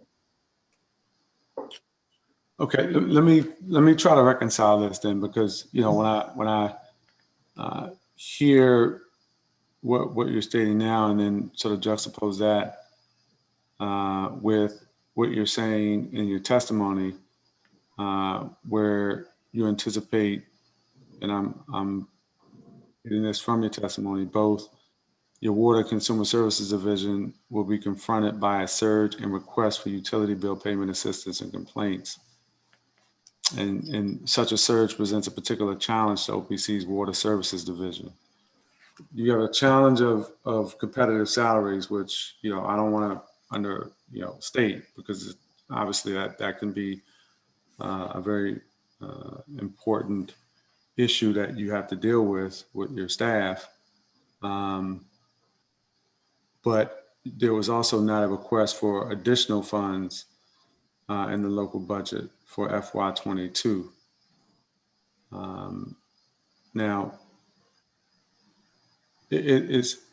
have you all perhaps a different opinion at this point, given where you are, or is the expectation that you'll have all the resources you need in FY22 to meet the demands of consumers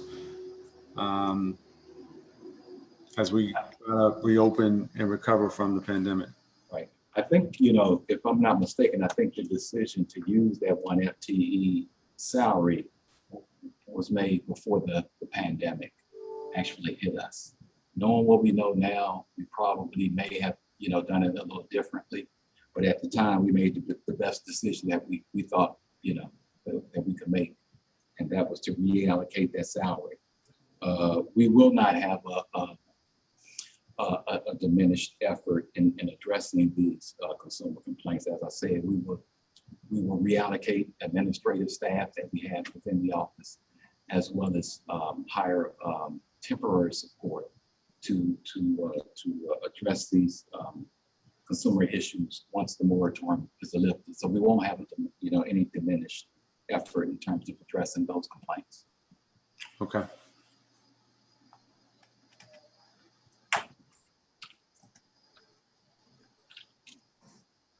You also mentioned in your statement the postcard mailings to 150,000 residents in wards 4, 5, 7, and 8.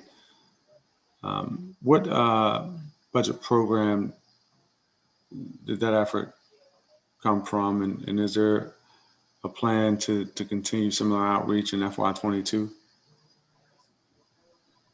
I'm sure there is, that we would do a similar effort in 22.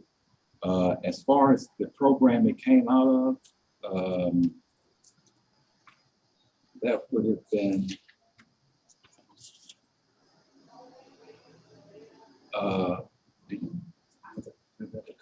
service program. Oh, maybe Eric can answer that question. Okay. Yeah.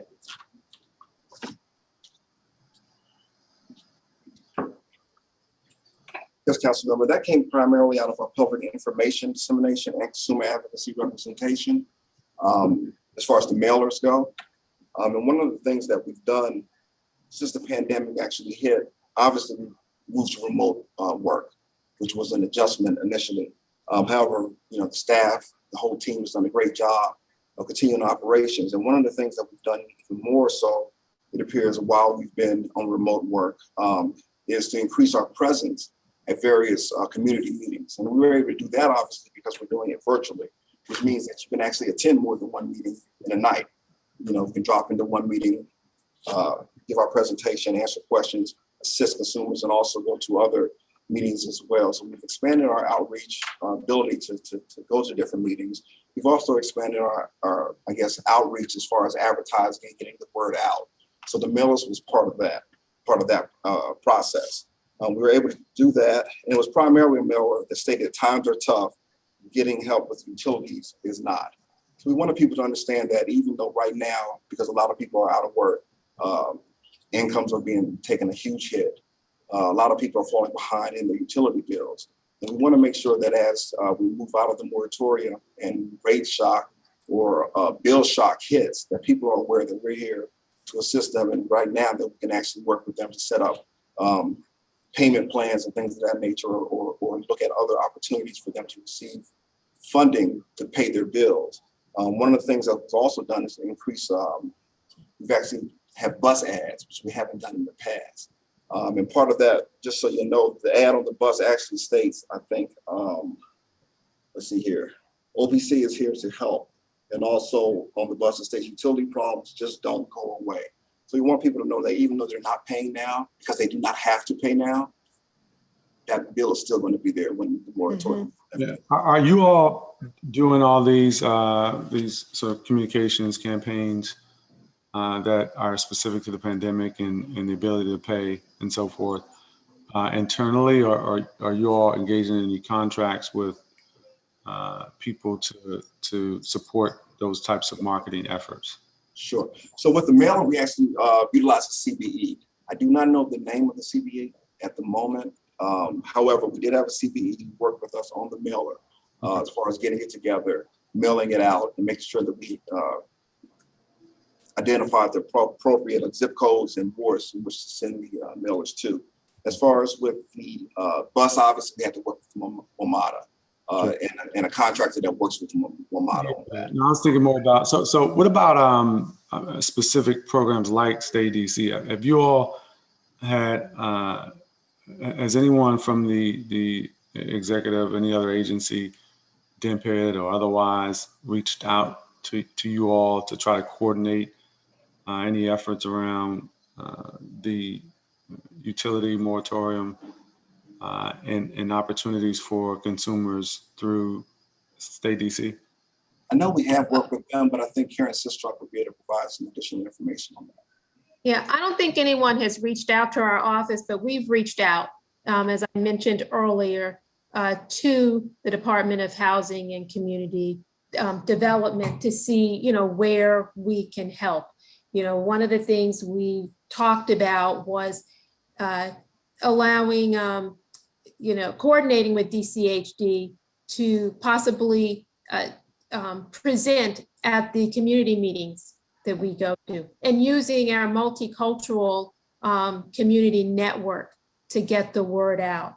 But we have reached out because it is critical to the People's Council that the federal funds through Stay DC are expended, because there are countless DC consumers who are going to need this money. It's been almost 1.5 years, and many people haven't paid utility bills, or they've paid some. And so the arrearages are going to be significant. So it's critical to the People's Council that these funds are expended.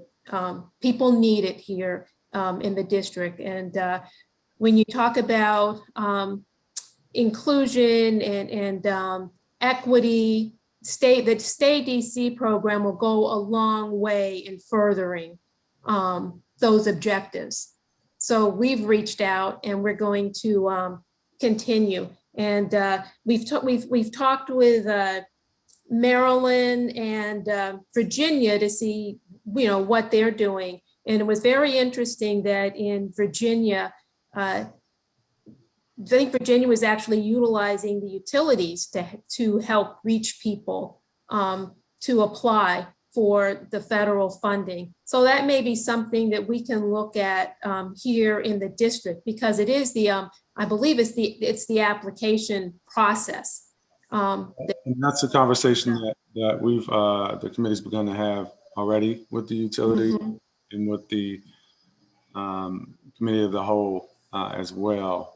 Great. So appreciate you raising that as well. I know that you all have engaged over the pandemic with our committee as well as others on the council about efforts to really provide relief to consumers who are behind in the utility payments. So I appreciate your efforts. And to the extent there are additional things that you all are planning to do during this current fiscal year, please let us know.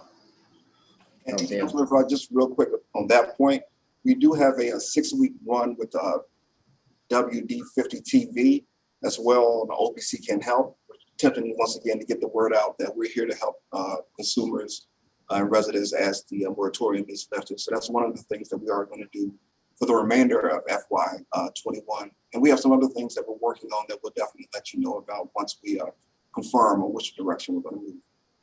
Okay.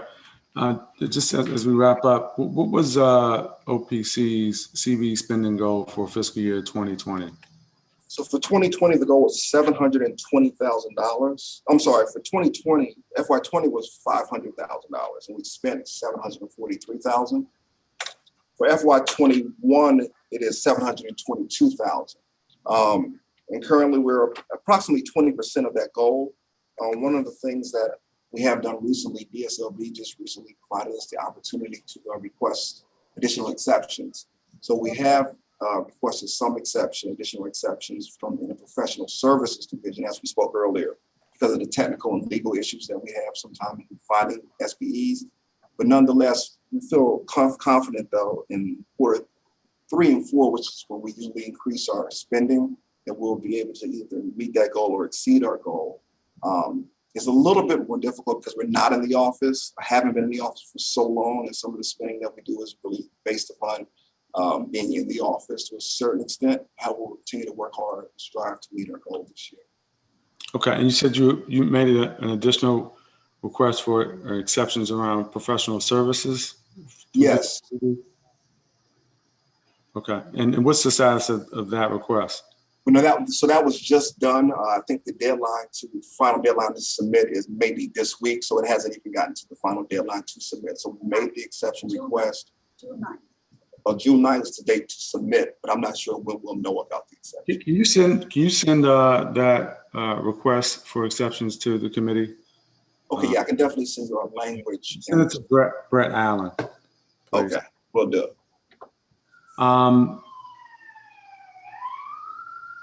Do you have any pending solicitations with the agency that are out right now? No, we had a professional development training RFP, which we are currently scoring now. And that DSLBD was a huge help with that because we have a number of SBEs and CBEs. So we will be procuring an SBE for that particular RFP. I'm not sure if any others we have out at the moment. However, there will be some technical and legal RFPs that will come out, I think, for the remainder of the year as well. Okay. I don't have any additional questions at the moment. To the extent we have already requested certain follow-up items, if you could get it to the committee, that would be helpful. Any efforts, again, around the legal services and CBE firms that you all are engaged in, please keep us apprised of those efforts. And we'd like to participate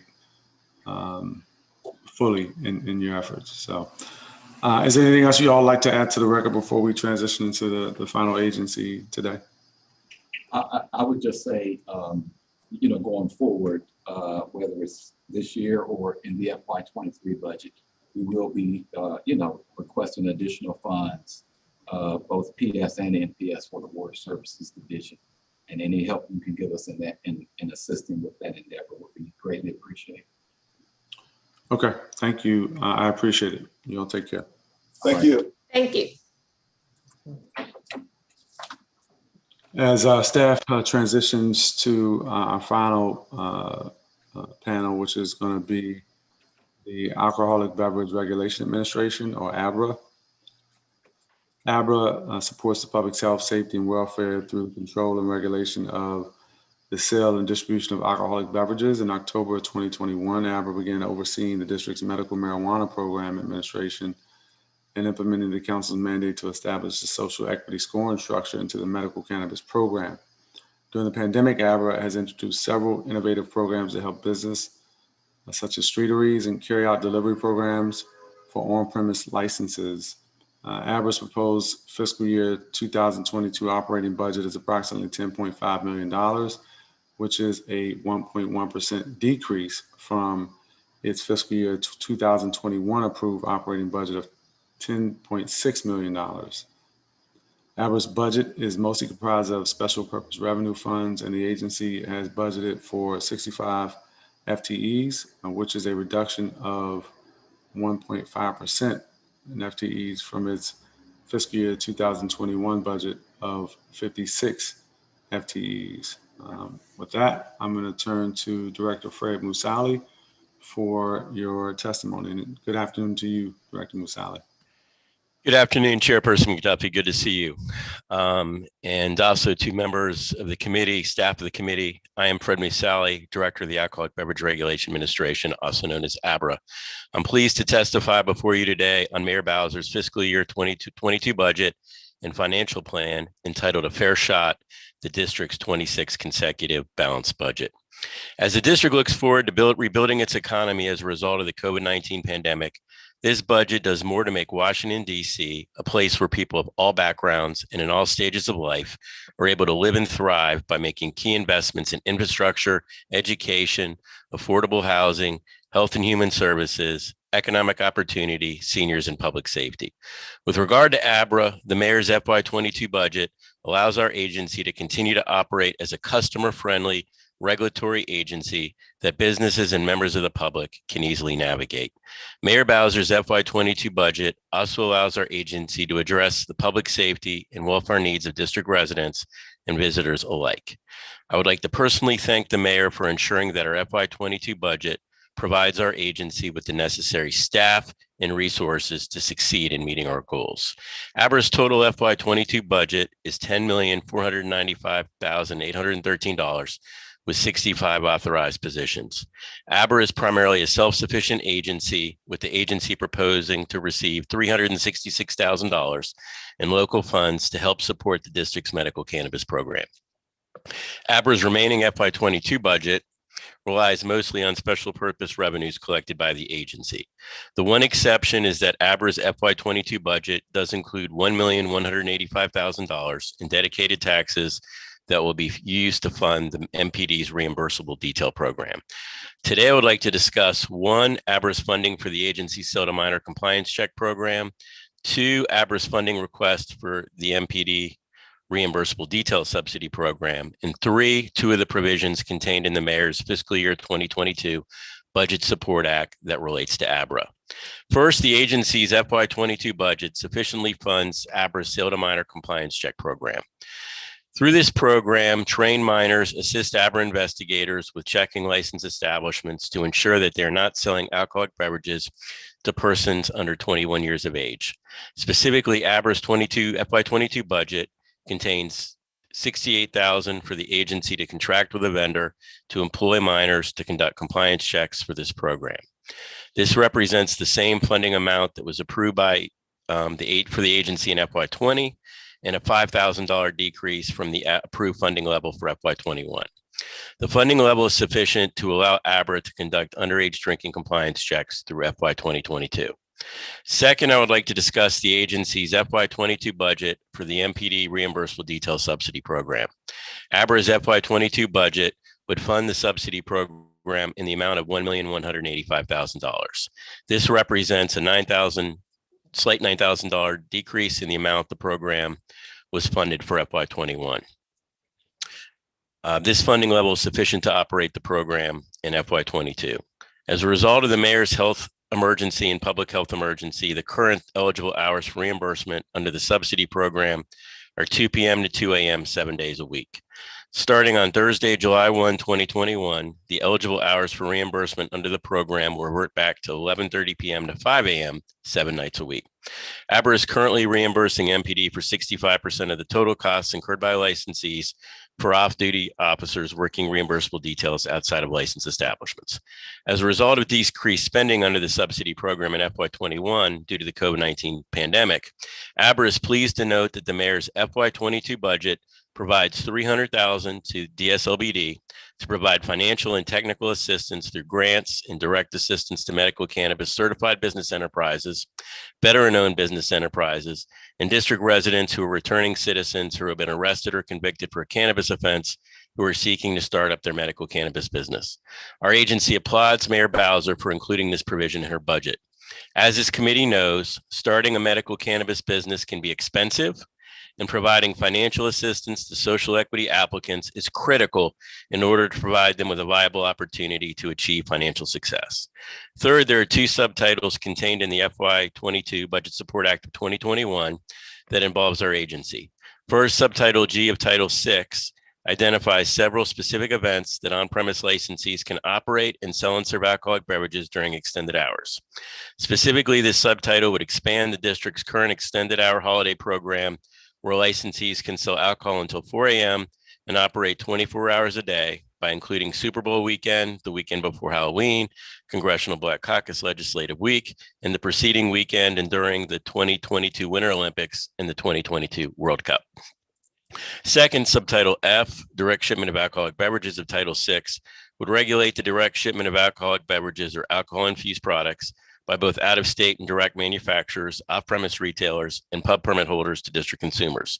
The COVID-19 pandemic has drastically altered the way district consumers purchase alcoholic beverages, and in turn, the alcoholic beverage industry has altered its business models to meet the demand of district residents to have alcoholic beverages and alcohol-infused products shipped directly to their homes.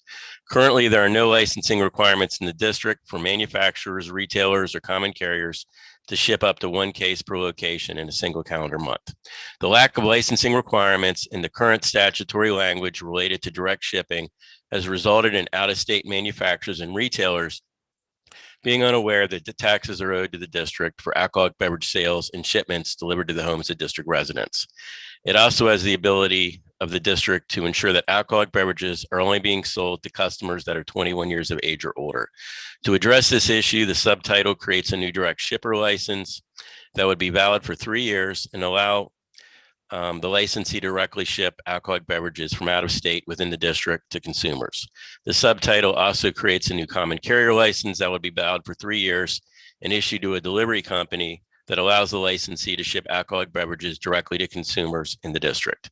In closing, resources allocated by ABRA will play a critical role as the district recovers from the COVID-19 pandemic and will support residents and businesses' efforts to reach and remain on the pathway to the middle class by providing a safe and well-regulated environment. The council and this committee are critical allies in this efforts. I appreciate your work to ensure we operate efficiently and effectively. I look forward to continuing work together to share our shared goals and give all residents a fair shot to benefit from Washington, D.C.'s continued prosperity. Thank you for the opportunity to testify today. I look forward to answering the committee's questions. Thank you. And thank you for your testimony, Director Musali. We've been rejoined by Ward 2 Council Member and member of the committee, Brooke Pinto. And we're gonna staff do 7-minute rounds. Director Musali, I'm gonna start off with just a couple of questions around racial equity as I did with the 2 prior agencies. In your proposed FY22 budget, talk about any specific programs or budget allocations that are designed to address racial and or economic inequities faced by district residents and businesses. Sure. Thank you for that opportunity, Chairperson McDuffie. First, our budget takes $300,000 from the RDO subsidy program and provides them the DSLBD to provide financial and technical assistance through grants and direct assistance to medical cannabis certified business enterprises and district residents who are returning citizens who've been arrested or convicted from a cannabis offense. I think, as you know, Chairperson, and the committee knows that for social equity applicants, particularly trying to start up a cultivation center, financial and technical assistance is imperative. And so, this mayor's budget tries to do that. The other thing I want to talk about that we kind of highlighted at the oversight hearing, Mayor Bowser's budget contains $58 million to expand access to grocery stores and sit-down restaurants in wards 7 and 8 over the next 3 years. As I highlighted at the oversight hearing, of the district's 883 alcohol licensees, only 3 of those alcohol restaurants, that's 3 out of 883, are located in wards 7 and 8. As we talk about restaurants and grocery stores, and there's only 3 grocery stores in wards 7 and 8 combined, it's imperative we address this issue as we're talking about access to healthy food. The Streetery program, which is important, and we thank the council for their continued support of the Streetery program. Only 611 of the alcohol streeteries in the district, there's only 1 of 611 that are in ward 7 or 8. So we only have 2 outdoor spaces in ward 7 and 8 that are alcohol establishments, but only 1 in the Streetery program. And so I think as we're talking about increasing the number of restaurants, grocery stores in 7 and 8, and then access to financial assistance for social equity applicants for medical cannabis. Just to name a few of the important things that this budget does. And then the access to financial assistance and work with DSLBD for social equity applicants is in FY22 budget. Are there any existing funds in the FY21 budget or supplemental for that? No, this program would start in FY22. Due to the pandemic, we had additional funds that weren't spent in the reimbursable detail program, and we thought it was important to use that to help social equity applicants. And so we took that money and put it in FY22, but there's no money set aside for 21. Okay, that makes me think about the schedule of the applications process and whether having money in the FY22 budget, how that's going to be, what the implications are for social equity applicants if they're currently or in the near future in this fiscal year going to be applications for licenses that are remaining, the 5 remaining licenses. You have any initial thoughts on how that might impact or not having additional funding in FY21 would impact the ability of social equity applicants to respond for licenses in this fiscal year? Were they to, I mean, the LOI was out, it's closed, but what's the thinking of ABRA right now about that? Sure. Well, obviously happy to work with the committee on the issue. I think that as you talk about, like you said, the letter of intent period closed recently, but even if the 60-day application period starts in July, I mean, you're talking a 60-day application period, July, August, September. Obviously, we wouldn't need, applicants could still potentially engage in those funds at a later date, but more than happy to work with the committee regarding the timeline. Okay, that would be, and you all have been great at working with the committee thus far, so I want to make sure the record is clear on that. But it just occurred to me when you mentioned funding availability for FY22, which doesn't kick in obviously until October 1, but nothing in the FY21 supplemental. So in what ways have you all sought to engage with stakeholders or some of the folks who might benefit from some of the services that ABRA provides? It's another way to put that question. How have you involved internal and external stakeholders in your department's budget development process, including people in the communities of color?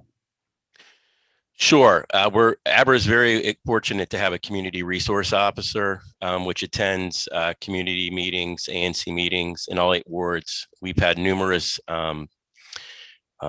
virtual training sessions where we've had individuals from all 8 wards come to our training sessions, ANCs, licensees, community groups.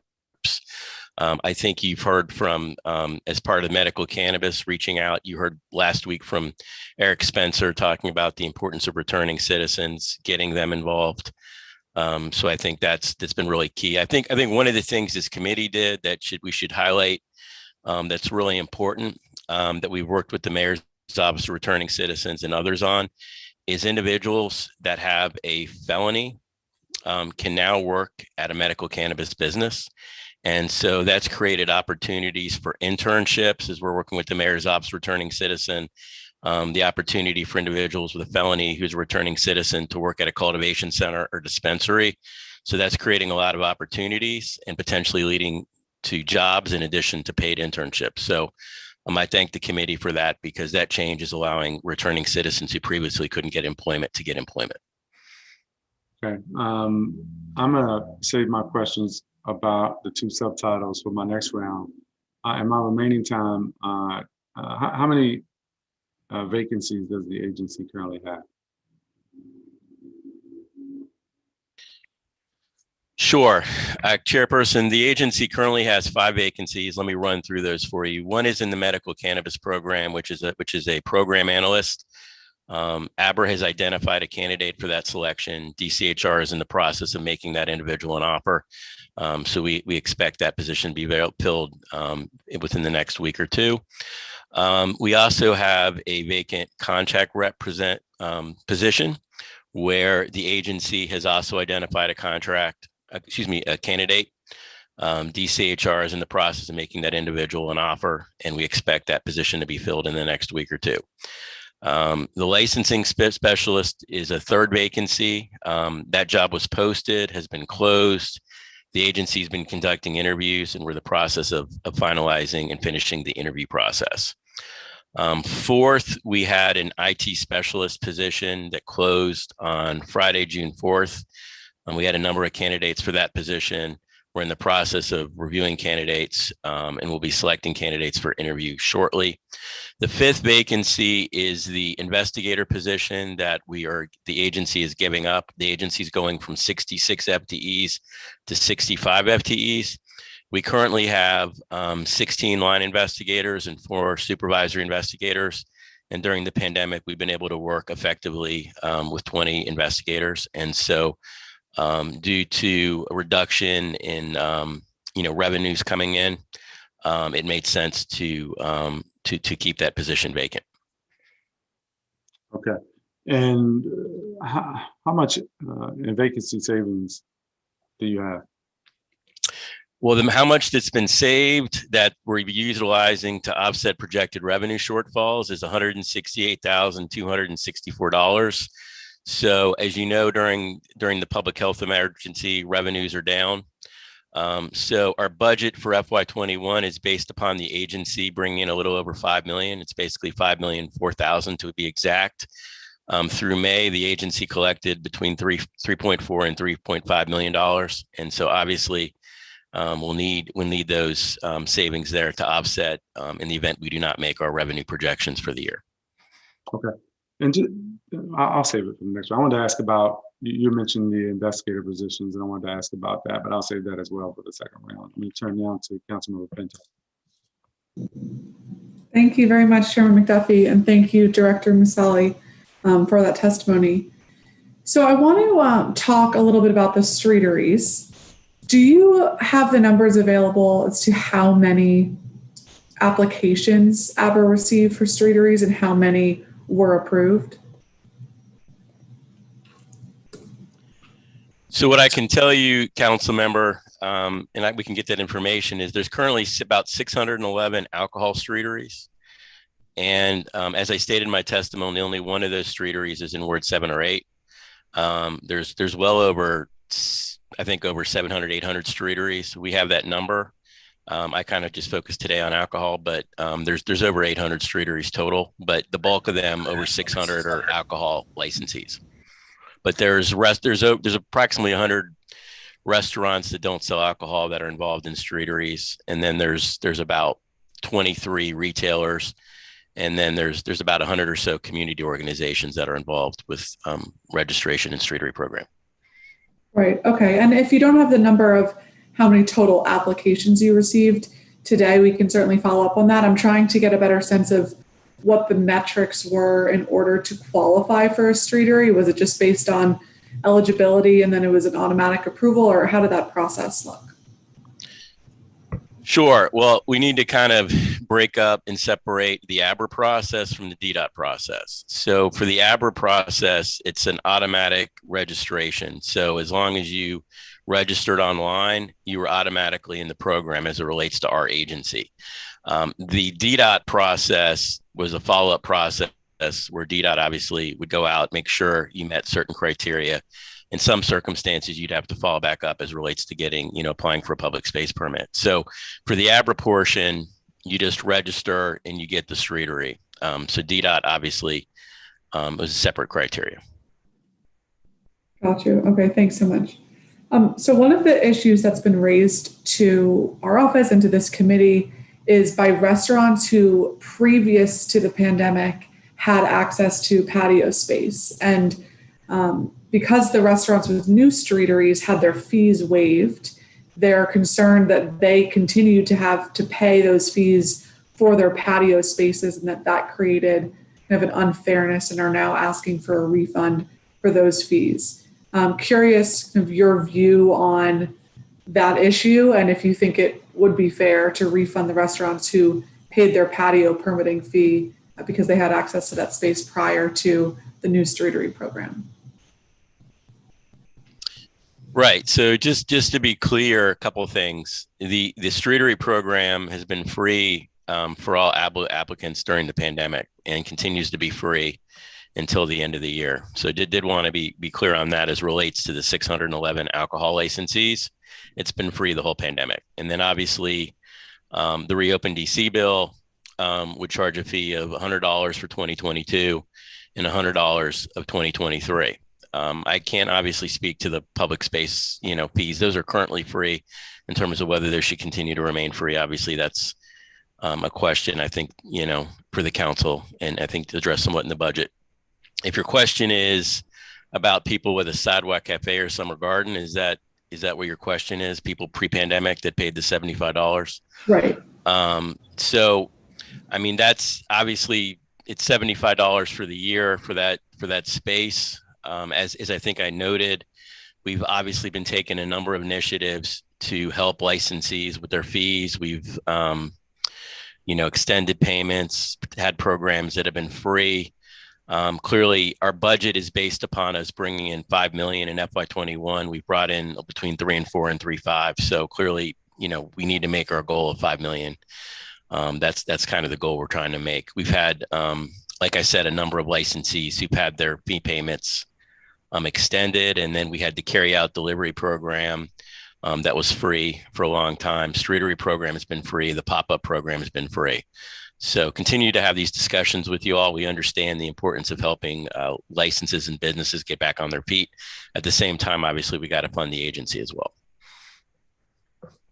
Okay. In terms of funding the agency and using money earned from fees to do so, how is that process currently working within ABRA?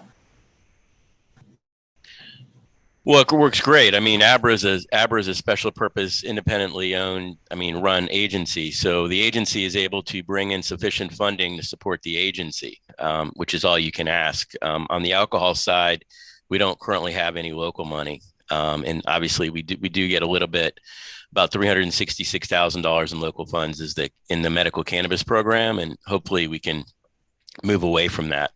But the goal is to support the agency just through funding it brings in through licensing fees, which has worked.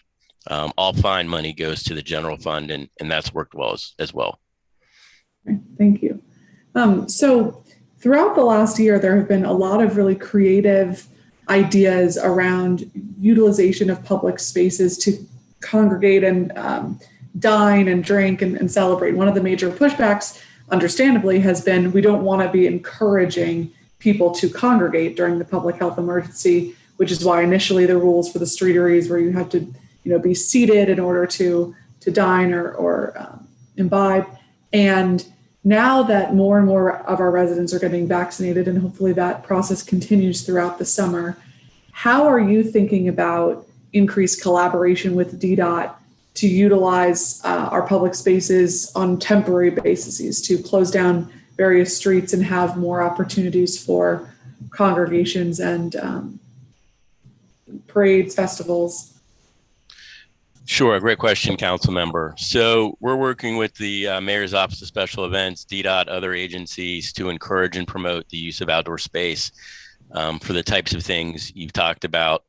Believe it or not, the agency has started to receive pub crawl applications, which obviously have been, missing for about a year and a half, starting to see applications for festivals, all sorts of outdoor events. We have obviously the commercial lifestyle license to help promote private space, but we're also working to, close, whether it's closing streets or accessing public space for events where people are standing, whether it's for receptions, festivals. All of this is people can continue to want to eat and drink more outside. There's some people that don't want to be inside quite as much right now. So we're trying to promote the use of outdoor publics in private space as much as we can. Thank you very much. I'm out of time this round. Thank you, Chairman McDuffie. You bet, Councilman Bento. There'll be another round if you have time, want to stick around for it. If you think you're running short on time and competing with other hearings, then let me know. I'll try to make sure you get some additional time before I wrap up. Director Masali, you had talked about the investigators, and I think you perhaps have fewer in the proposed FY22 budget than the existing FY21 budget. Did I understand that correctly? That is correct, council member. The budget as proposed would result in 16 line investigators and 4 supervisors. Okay. Reduction of 1 FTE. Reduction of 1 FTE. How many businesses were cited during the pandemic for any types of violations of the public health emergency? I can get that information to the committee, council member. It's actually on the coronavirus.dc.gov website. We actually have a spreadsheet where we list all the violations. So I can get that spreadsheet and send it to the committee, but it's updated every week. I won't hold you to a number, but just generally speaking, have there been tons of violations or have folks generally been in compliance? Or how would you capture how things are going thus far? I'd say that the majority of the bulk of the licensees have been in compliance. There were a number of violations, but on the most part, given the thousands of visits we make during a year, the majority of licensees are in compliance. And so we placed a huge focus on our enforcement aspect on education first, trying to educate individuals as the laws changed, and then focused on warnings and verbal warnings and written warnings, and only went to fines or suspensions as a general rule for repeat offenders for the more serious violations. As you know, when we went to, obviously everybody being closed to phase 1 to phase 2, and now opening up, the rules have constantly changed. And it's been important through education and outreach to make people aware of the changing rules. Well, I was sort of getting at that. So I do appreciate you mentioning that you have made use of warnings during the pandemic. I think we can acknowledge how many businesses have been harmed throughout the course of the pandemic, some of them closing permanently and others struggling to really get through the pandemic. And so I think the use of warnings where appropriate is a good tool. You also mentioned suspensions and revocations. Are those numbers also on the spreadsheet online that you referenced, the number of suspensions and revocations? Because I know they're generally published, but I'm just curious about whether it's all in one place. Well, I can check. I don't know if it exactly says, it obviously would list the violation and what it went to the board for. But if it's not there, we can get that information. It is on our website, but it may not be on the same spreadsheet. But we're happy to provide information to the committee on that issue. Okay, but have there been any suspensions to your knowledge? We did have some, not a huge amount, but we had some places that were suspended for multiple, what I'd characterize as egregious violations of the mayor's order and board rulemakings dealing with the public health emergency. Okay. Any revocations at all? Not that's ringing a bell, but if we do, it'd probably be, we may have had, I think, 1 or 2 tops. Right? It's not more, it's less than one hand. It's probably like 1 or 2. All right. Well, I'm just curious because, I think a lot of businesses, and not obviously making any excuses for any businesses that violate the rules. We don't want to risk people's health. And I think that always needs to be the priority and it's first and foremost. And so I appreciate ABRA and your investigators' diligence in enforcing the regulations. On the other hand, we do want to, I'm curious as chair of the committee about how it's gone for businesses and what those infractions have looked like and what the penalties have been for the various businesses that have had infractions, suspensions, revocations directly related to the public health emergency. So we'll circle back with you. If you can get that information to us, it'd be great. Absolutely. On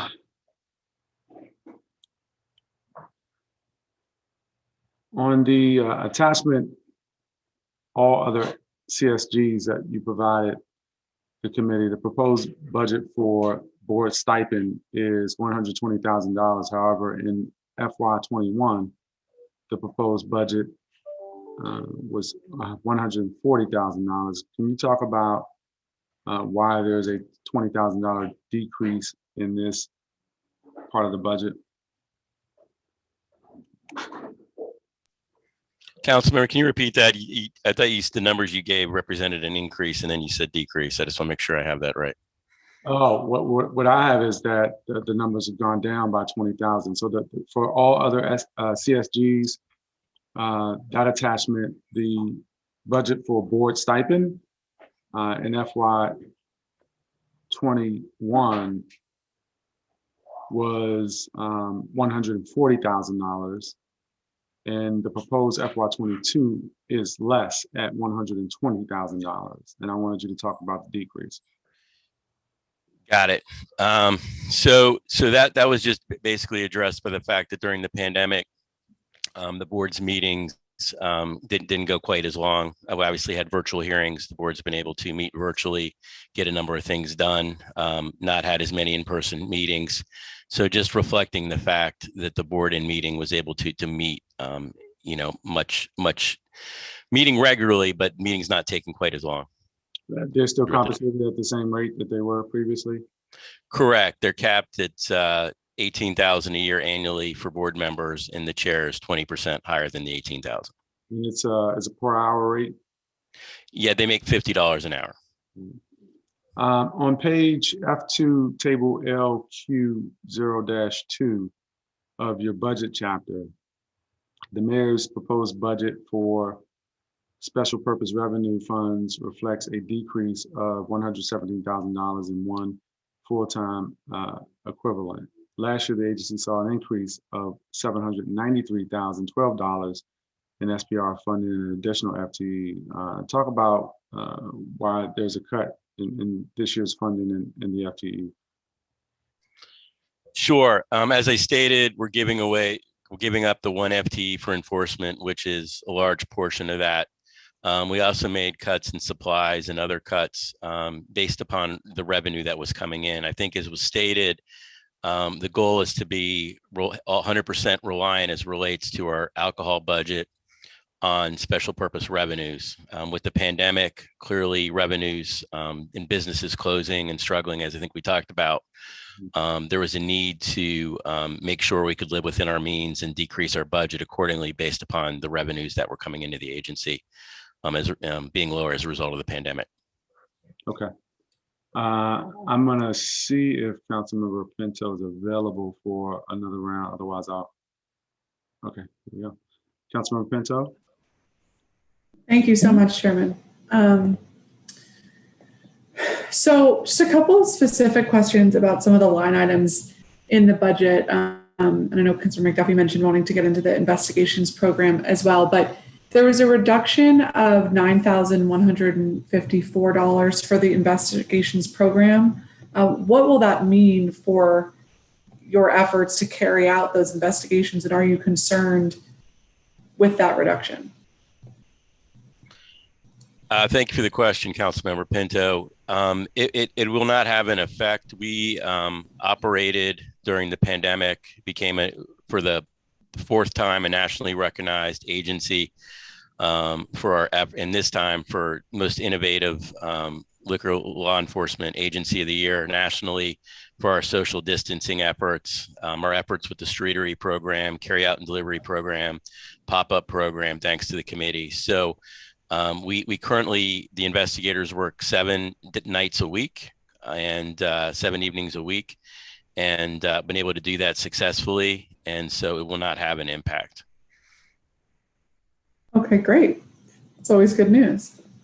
And there was a noted increase in the medical marijuana program for $6,472.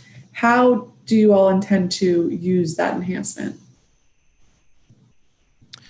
I believe, and I'll let NU, our fiscal officer who's on the phone, speak to that, but I believe that's primarily related to step increases for staff. NU, do you want to talk about that?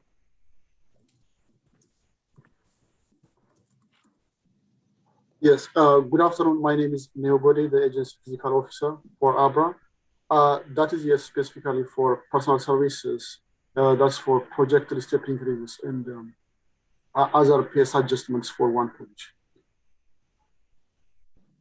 Got it. Okay, thank you very much. That's great to know.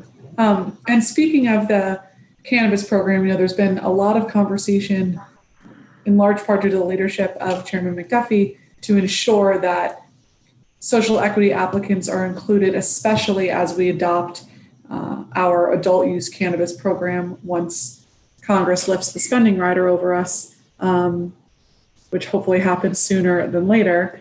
How are you including social equity considerations into the current medical cannabis program that we are able to operate with the spending rider? Thank you for that question, Council Member. So a couple things. One, as I stated, we have in our budget $300,000 that we used from the RDO program to give to DSLBD to provide financial and technical assistance to social equity applicants. In addition, we've been working with DSLBD in the committee. The committee passed in the last budget support act that took effect on October 1, a 50-point preference for social equity applicants. And so we intend to use that 50-point preference for all of the applications. Letter of intent period closed, I think it was May 21st, May 22nd. And so applicants, as we start that application process, they'll be entitled to a 50-point preference if they meet the social equity criteria that this council and committee developed. So obviously we're going to be tracking that to see if the council's 50-point preference, how effective it is, and if it needs to be tweaked or whether it's working really well. Okay, great. Great to hear. Thank you so much.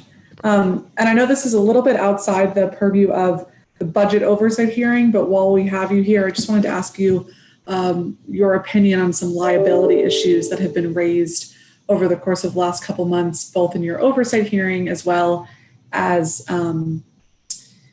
the Reopen DC hearing. And so 2 proposals that have been raised are, 1 around dram shop liability and 2 around minor alcoholic consumption and trying to shift the liability out of the hands of the restaurants.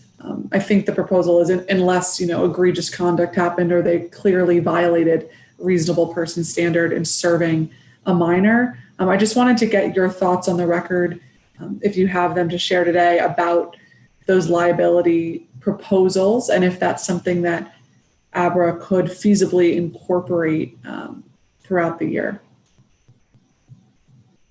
Sure. Let me address the insurance question, then I'll get to the sell to minor. So I think with insurance, what I think that would be helpful is if the council decides to look at the issue of insurance as it relates to alcohol licensees and liability. So when you research the issue, you'll see that a lot of jurisdictions in a lot of states actually have statutory language around insurance. Here in the district, our dram shop liability comes out of case law. And so we don't have necessarily the exceptions for liability that other states have, because they actually did it through after hearings, through the regular legislative process. Here, because it's just based upon court decisions, we don't really have that same view and look at it in terms of caps on liability, exceptions to liability. So I do think it would be helpful to actually look at the liability issue and see if, what changes are needed or if there's caps in place, because without any type of specific statutory, language, there's no real guidelines or requirements. It's all just based upon court decisions. The second issue as relates to fake IDs, what we've tried to do that's come up is to be mindful as we're coming out of the pandemic in terms of liability to licensees for fake IDs, because the quality of fake IDs has gotten really good. And we recognize that in some instances that, we want to take that into account, that the licensee looked at an ID, it was a fake ID. But we distinguish the use of fake IDs between our compliant sale to minor program. Our compliant sale to minor program, you may have a minor that's 13, 14 years old. They're not allowed to use a fake ID. They have to have their real ID. And so we make a distinction between fake IDs and somebody who's really 13, 14 with their real ID. They're not allowed to lie. We actually ask people, how old do you think this person looks, to make sure that everybody agrees that they look well under 21 years old. Oh, interesting. Okay. Thank you so much. That's really instructive. I'm about out of time this round, so I won't ask another question.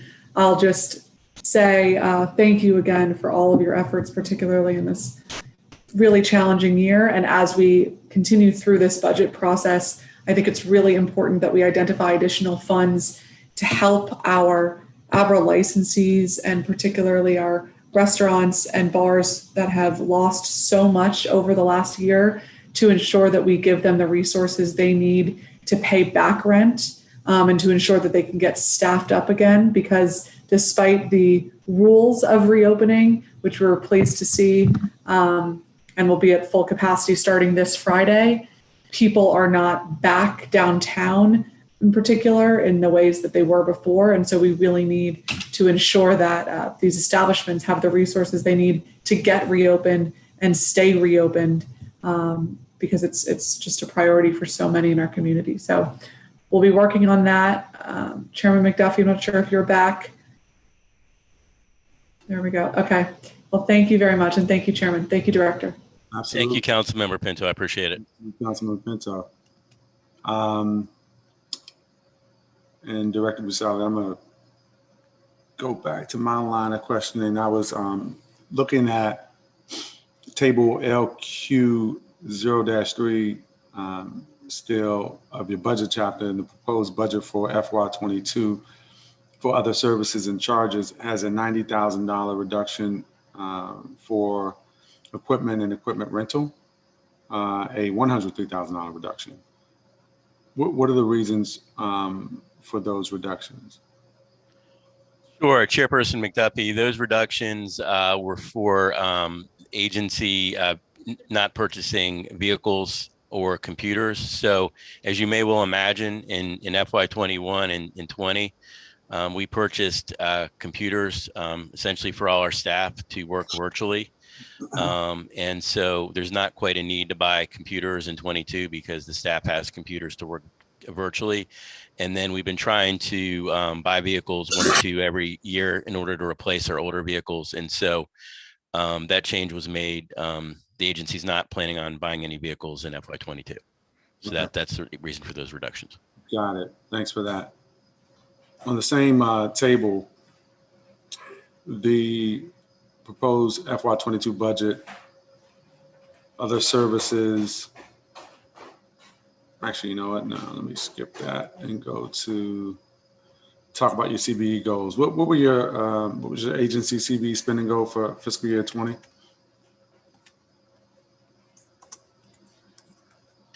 So, council member, for 20, our Goal was $91,132. We spent 133,372.45. So we made 146.35 of our goal.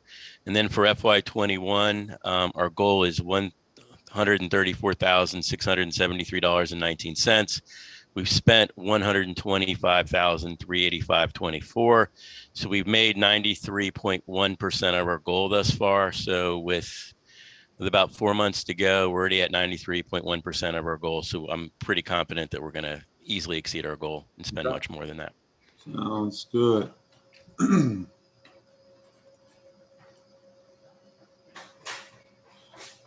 You all have listed the contracts you anticipate entering into for FY 2022 in the CSG attachment 1. What percentage, well, I don't know if you know yet, so I'm actually going to skip that. In the mayor's proposed 22 budget, $6.2 million is set aside to assist businesses by permanently reducing several classes of their fees down to $99. Just curious as whether or not any of that contemplates ABRA businesses. It does not. ABRA is not involved in that. As I stated, we do plan on keeping our streetery program free for the remainder of the year until the end of the year, and then our pop-up program keeping free for the remainder of the year. And then the carry out and delivery is remaining, we're not charging for that until the end of the fiscal year. Okay. And we've also extended the deadline for nightclub fees and other licensee fees until the end of the fiscal year as well. Okay, you said for which fees? I'm sorry, nightclub and yeah, nightclub fees, tavern, all the licensee fees. They're not going to be due until the end of the year.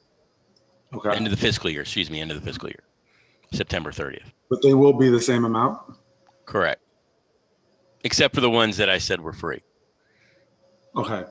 Okay. So, do any of the fees that nightclub would otherwise pay, are any of those free? No, we just extended the date that they're due until September 30th. Have nightclubs been allowed to open during the pandemic since the mayor's public health emergency? Some have. Those that had the 3 food items. If you had 3 food items, either through a food truck or a caterer, you could open. So some nightclubs have been open. Others obviously have not. Any thought about the challenges with the nightclubs that have not opened and just the cost associated with fees? I know they're being pushed back, but ultimately, is the thought that you're pushing them back far enough where they could reopen, generate some revenues and pay these fees, as opposed to not requiring them to pay them? The former, clearly trying to give them an opportunity to open. Obviously, as you know, we go to 100% full capacity on June 11th. The goal was to allow them to operate, make some money over the next several months, and then ultimately be able to pay their licensing fee. Okay.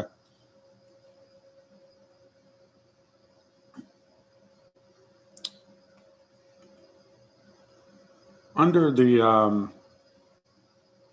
direct shippers license category, an out-of-state manufacturer, pub endorsement holder, or off-premises retailer may apply to ship alcoholic beverage or alcohol-infused products directly to a consumer. Talk about why this applies to out-of-state licensees and how you ensure that out-of-state license holders have a valid license and are legally operating businesses in their respective jurisdictions. Sure. Thank you, council member. So currently, there is no such license requirement. And so we have out-of-state manufacturers, retailers, shipping alcoholic beverages directly to consumers in their homes. And when I say ship, just want to be clear, some examples would be like FedEx, UPS. We're talking actually shipping. This provision has nothing to do with delivery. Okay. Just want to make that clear. We're talking about shipping, like, you'd actually ship in a box versus, delivering alcohol and food to somebody's house. I think it's important to mention that. So where this stemmed about, we actually got complaints from a lot of DC manufacturers because they're not allowed to ship currently to Maryland and a number of other jurisdictions, but other breweries, wineries, other businesses are shipping directly to district residents, and they don't currently have to be licensed as long as they're continuing to ship not more than a case a month. So this would actually allow them to get licensed. And there's also an issue of whether or not they're actually paying taxes in the district, which is another important issue. Because there's no licensing requirement, they're just shipping alcohol.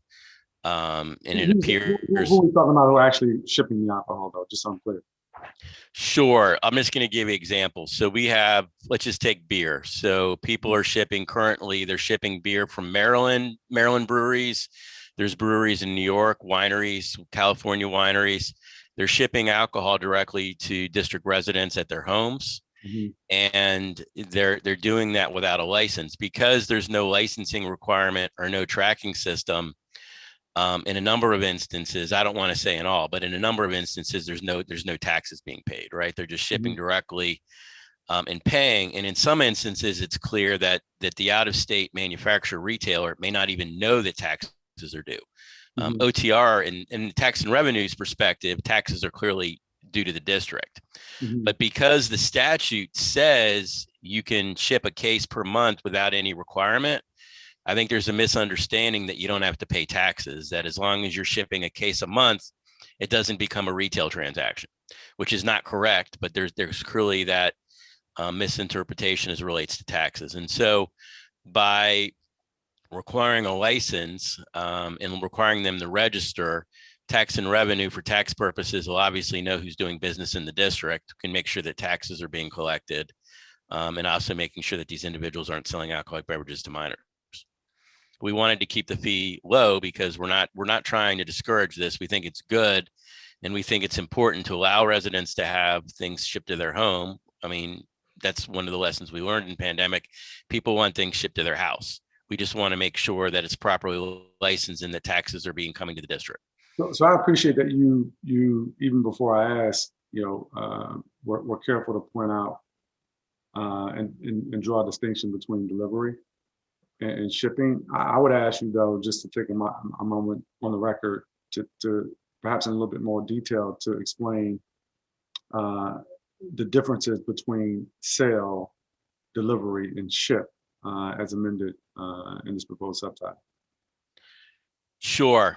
So carry out and delivery, which is not covered by this, if you order alcohol from a manufacturer or a retailer, and they bring alcohol to your house, so whether it's one of these food delivery services or you use a delivery company on your own, that is carry out and delivery, whether there's food or not. If it's a manufacturer, you don't have to order food. That's just delivery. That's not covered by this. But if you're having alcohol shipped to your home, let's just say from New York, I mean, obviously you're not doing DoorDash or Grubhub or any of that from New York, right? So if you're using, let's just examples, UPS, FedEx, and you're having beer shipped, let's just say via UPS to your home in a box, that would be covered by this. That would be considered shipping, okay?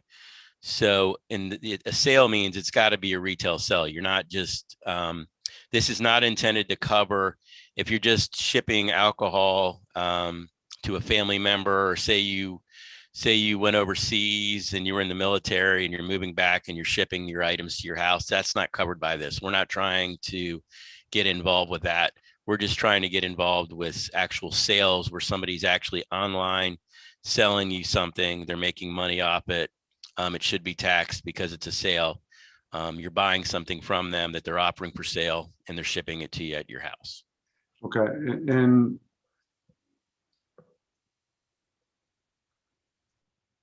the common carrier license that's proposed,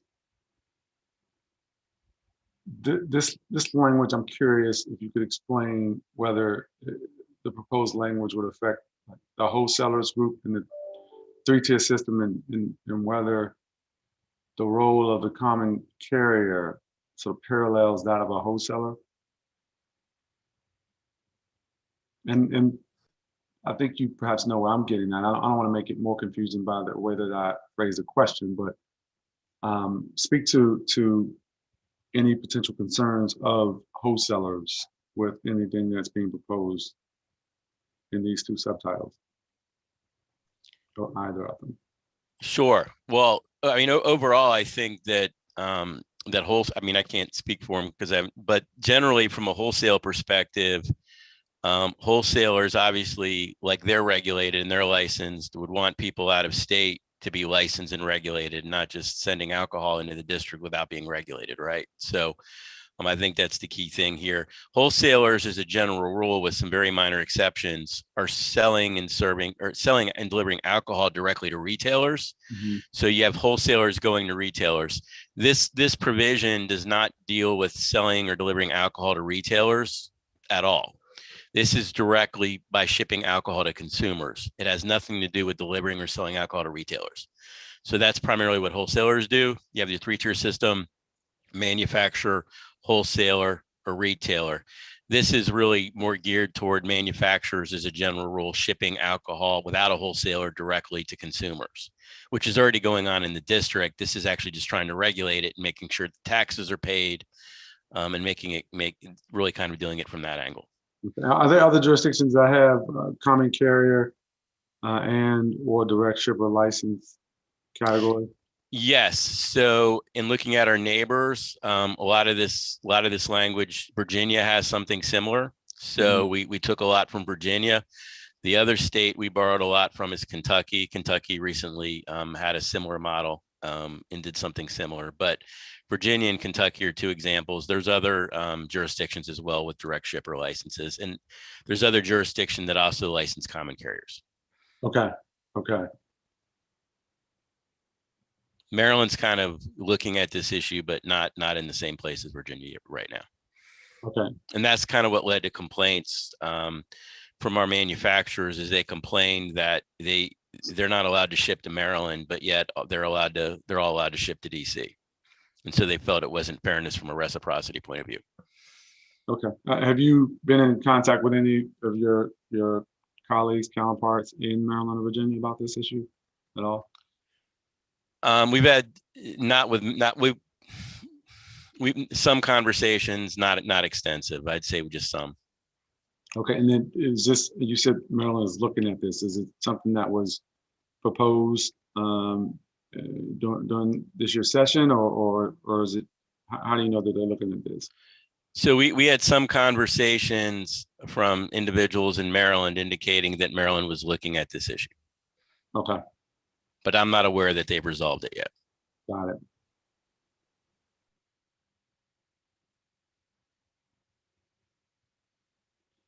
In terms of the direct shipper, explain why there's a limit to the number of cases or liters of alcohol beverages that a direct shipper may ship to a consumer per month, and how would the agency keep track to ensure that a direct shipper is indeed not shipping more than the limit? Sure.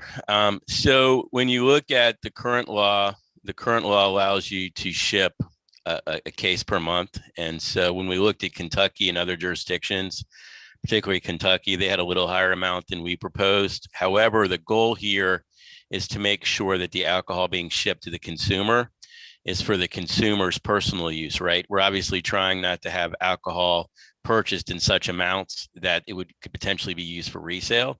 This is for the consumer, the resident at their home, for use of them and their family, for non-retail use. So you want to make sure that happens. Obviously, in terms of reporting, we'd have a reporting requirement. Obviously, there's ways to check to make sure that the out-of-state retailer is meeting the requirements. But the goal is to make sure that the reason for the limit is to make sure that alcohol is being sold for personal use and not being shipped in for resale for retail use. Okay.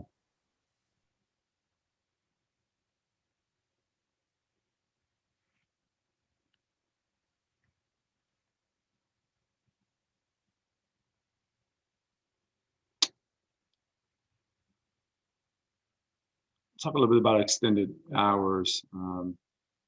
You touched on this earlier. But the FY22 proposed BSA, Budget Support Act, Title 6, Subtitle G, expands the number of holidays and special events that on-premises retailers may serve alcoholic beverages. It allows approved on-premises retailers to serve alcohol until 4 a.m. and operate for 24 hours per day for more events, such as the Saturday and Sunday preceding Halloween or the 9-day span of the Congressional Black Caucus Conference. Talk about why the agency is proposing another expansion for when on-premises retailers may extend their hours. Sure. As you may know, we currently have hundreds of licensees that are currently in the extended hour program, which has been very successful.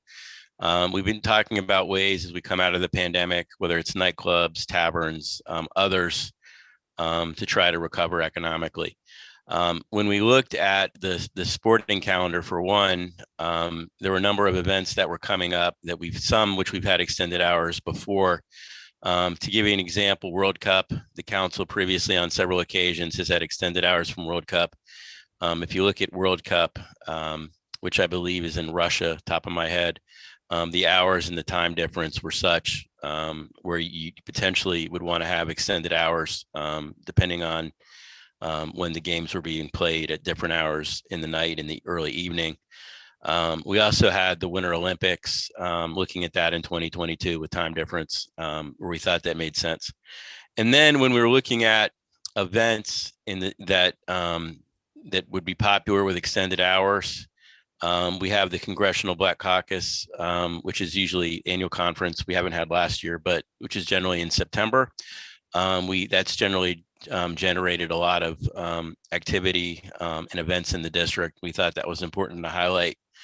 And then the weekend before Halloween and obviously Super Bowl weekend are, obviously popular in the district. And so when we were looking at ways to help businesses get back on their feet, looked at the success of the program and what's happened, helping attract businesses into the district with these type of programs, we thought it made sense. And just briefly, I don't want you to go into too much detail, but just the extended hours program is, how do businesses engage the agency if they would like to participate? Is it once and then it renews, or is it ad hoc? Thank you, council member, for that qualification. And then the first thing to highlight is the program's free. So when we've talked about programs, this program is free. There's no cost to join. You only have to register once, and you have to register once at least 30 days before the first holiday that you want to take advantage of the extended hours. Once you register, you are in the program and renewing the program every year. And you're in the extended hour program until you decide, obviously you can withdraw and take it off if you want. But you remain on the program. You only have to register once. And as I stated, the program is free to join. Okay. I may have already covered this, but I'm going to ask it anyway. I think on page F3, table LQ0-4, medical cannabis, seeing a $84,000 cut in funding and no changes to FTEs. You may have already talked about it, but I want to make sure the record is clear on what's happening there. If you can explain the reasoning. Annie, did you want to talk about this? Or do you need me to discuss it? Yes, Director. Good afternoon, Mr. Chairman. So that line is a combination of changes. So the 84,000 decrease is a result of mainly there is 109,000 decrease in MPS. That's part of for computers, as well as there's also Octo IT assessment. The Octo IT assessment had to be decreased because that is money that was transferred from DOH, but ABRA already had some budget for that. So that's not needed anymore because we already have that budget in the alcohol budget. Another is 18,000 for travel, but those decreases are also partially offset by PSC increase of 25,000 for step increases. So that 25,000 for what? I missed that last part. So 25,000 increase for step increases. Oh, step. So yes, for step increase. So it partially offsets the other decreases. Got it. So the net amount is 84,000. Okay.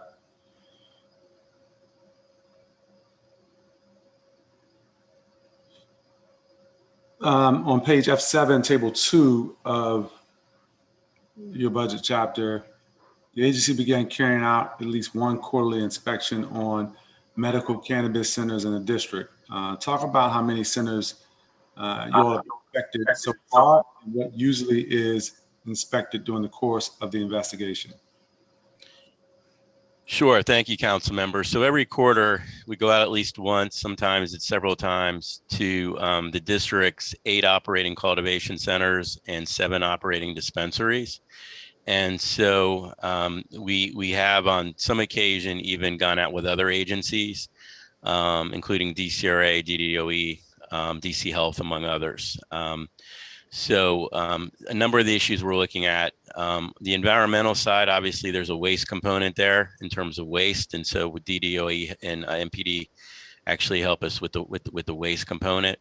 Mm-hmm. DC Health helps with the edible issues. They have a process for making sure that you're in compliance to sell edibles. So that's an important component there as well. In terms of the regulatory inspection, there's a manager on duty requirement. They have to have a licensed manager on duty, making sure that they're not overselling to patients above the 4 ounce per month limit. I can go on and on, but those are just some of the things we do in terms of going up. What types of sanctions and fines have been issued in the past, this current fiscal year and prior fiscal years, for people who have violated the rules, regulations, and laws of medical cannabis? There have been some fines implemented, primarily at DC Health. We're doing a lot of warnings right now. We have during the pandemic. We do have, which will be coming your way shortly, a proposed fine schedule that we'll be getting you for the council's consideration of what we're proposing to be fines.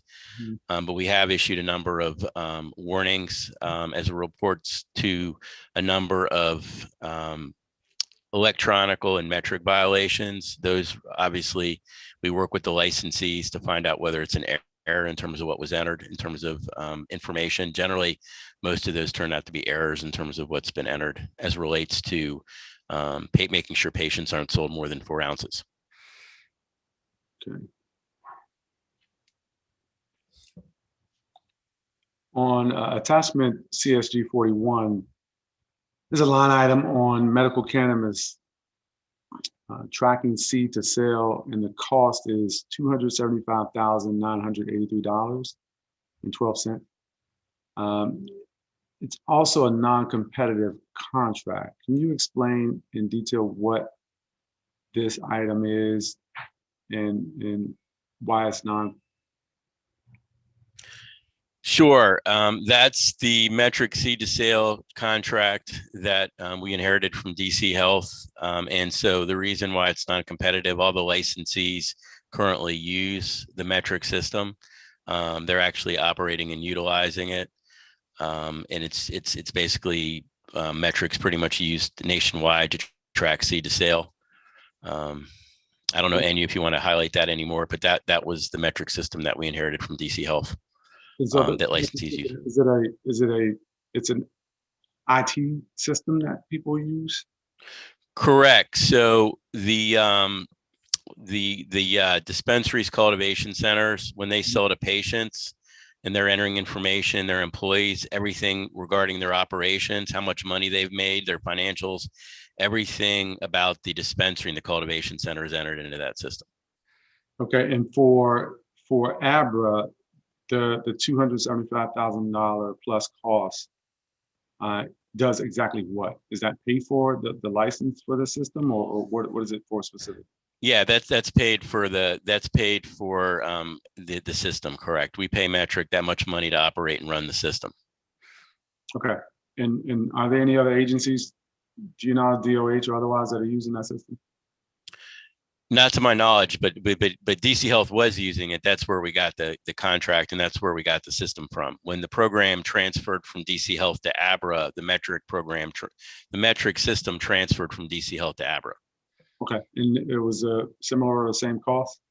Yes, it was the same cost, correct, similar cost. That's correct. And is this an annual cost, this amount? That's correct. Okay. And is the contract, you know, how long is? We can get that committee the information, a council member, if you want that. I'm happy to provide it. Okay. All right. The proposed FY22 budget has a $300,000. It's budgeted to provide financial and technical assistance to medical cannabis certified business enterprises. Well, you already talked about that. All right, I'm gonna skip that. Let me see if there's some aspect that I need to cover again.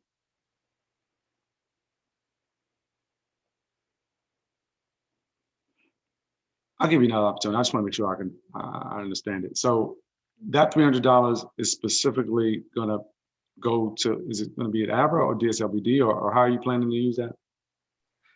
Sure. The $300,000 would go to DSLBD for grants, financial technical assistance for social equity applicants as part of the medical cannabis program. So as we talked about with cultivation centers, possibly with testing labs and dispensaries, the cost of operating and starting up a new medical cannabis business is expensive. And so this money is intended to utilize by members of the public, qualified social equity applicants to start up their business.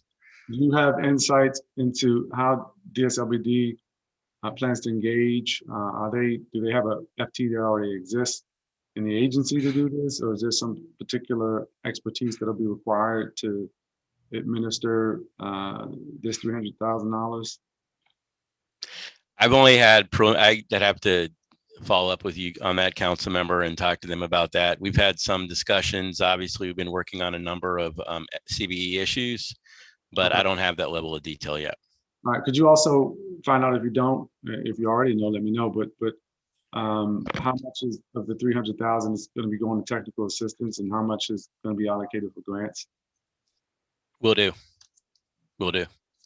And the types of things, I mean, just eligibility, I think, is going to be important too. So. Will do.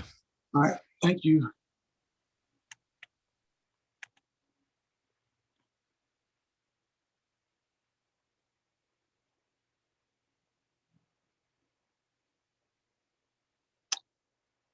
We already talked about the need to probably coordinate a little bit more around the awarding of the licenses that are remaining, because the timing of what we just talked about in the grants is until next fiscal year. And I'm not sure, and maybe you have better insights into the need for the type of support that might come from the $300,000, or whether additional support is necessary for some applicants before we award. Is there anything you want to put on the record now, or do you want to just wait until we've had you had more time to think about it, and just follow up with the committee about the timing of issuing these final existing 5 licenses? Yeah, let me think about it, and let me talk to DSLBD and obviously continue to work with your office on this issue. Your staff and yourself have been great on this issue, and we'll work with you. But let me talk to DSLBD and kind of get more info of what they need and what timeline will work for them. Okay.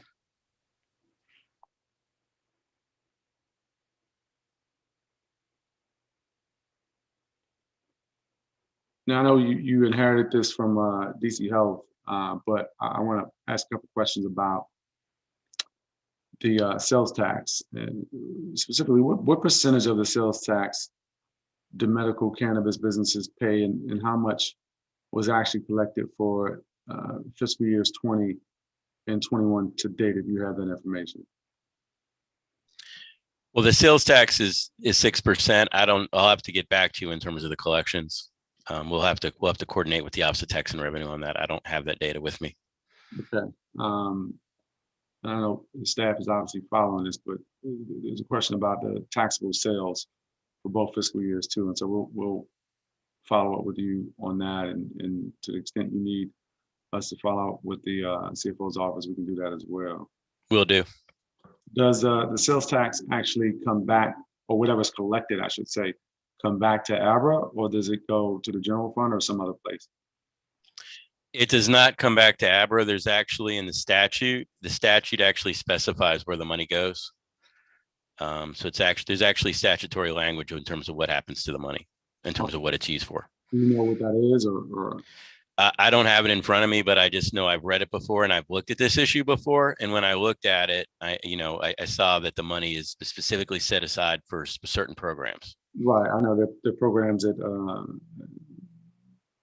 within health, the DOH and some of the things that are happening around healthcare. I just want to get it on the record. I think it's important to note that it's not coming back to ABRA. That's correct. Yeah.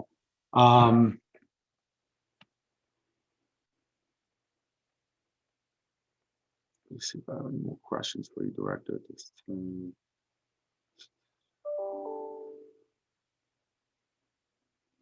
It's a healthy DC fund, just for the record. It's where it gets transferred to. But I think I've asked you about this, but it's still unclear to me. So I'd like to take the opportunity, my final question, to get you to provide some clarity on the cultivation licenses that DOH, Department of Health, DC Health issued, but have not yet utilized. What exactly that means, and by when should people expect license holders to make use of these licenses? And how many are there that are in this posture? Sure. Thank you for that question, Council Member. So there's currently, by rule, the ability to have up to 14 cultivation centers. There's 8 that are currently in operational, and then there's 2 obviously that we put out there. In terms of, obviously, as you stated, this happened years prior to ABRA being responsible for the program. There's 2 additional cultivation centers out there that have picked up transfer to new location applications from ABRA to move to new locations. One of those is in the statute where it says that an application that was filed, and at the time, obviously with DC Health, I believe it was 2015, that they'll be allowed to move. Our agency is currently looking at that. We have basically what we do is we have hearings, and if people do not use licenses within a certain amount of time, they can be canceled by our agency. And then those licenses or registrations can be available by someone else. So now that they have picked up transfer to new location applications from our agency, we'll obviously, be looking at, the board possibly bringing them in and talking to them in terms of the status of those transfers.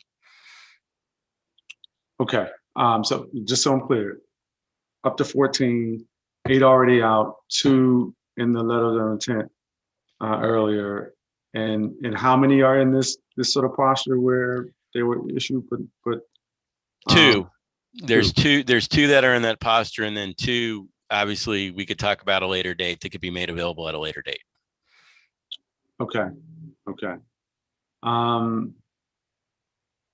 I want to say in your testimony, you talked a bit about grocery stores and how the dearth of establishments, both streeteries, but also ABC licensed establishments in 7 and 8.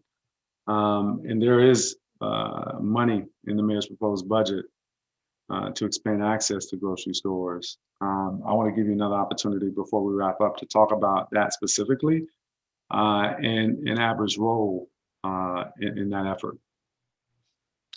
Sure, I appreciate that. Like you stated, there was $58 million over the next 3 years for restaurants and grocery stores in Ward 7 and 8. And so we've worked with the mayor's office as we kind of had the pandemic and looking at how the district can improve and have more equality in all 8 wards coming out of the pandemic, not doing things the same, but looking at doing things differently.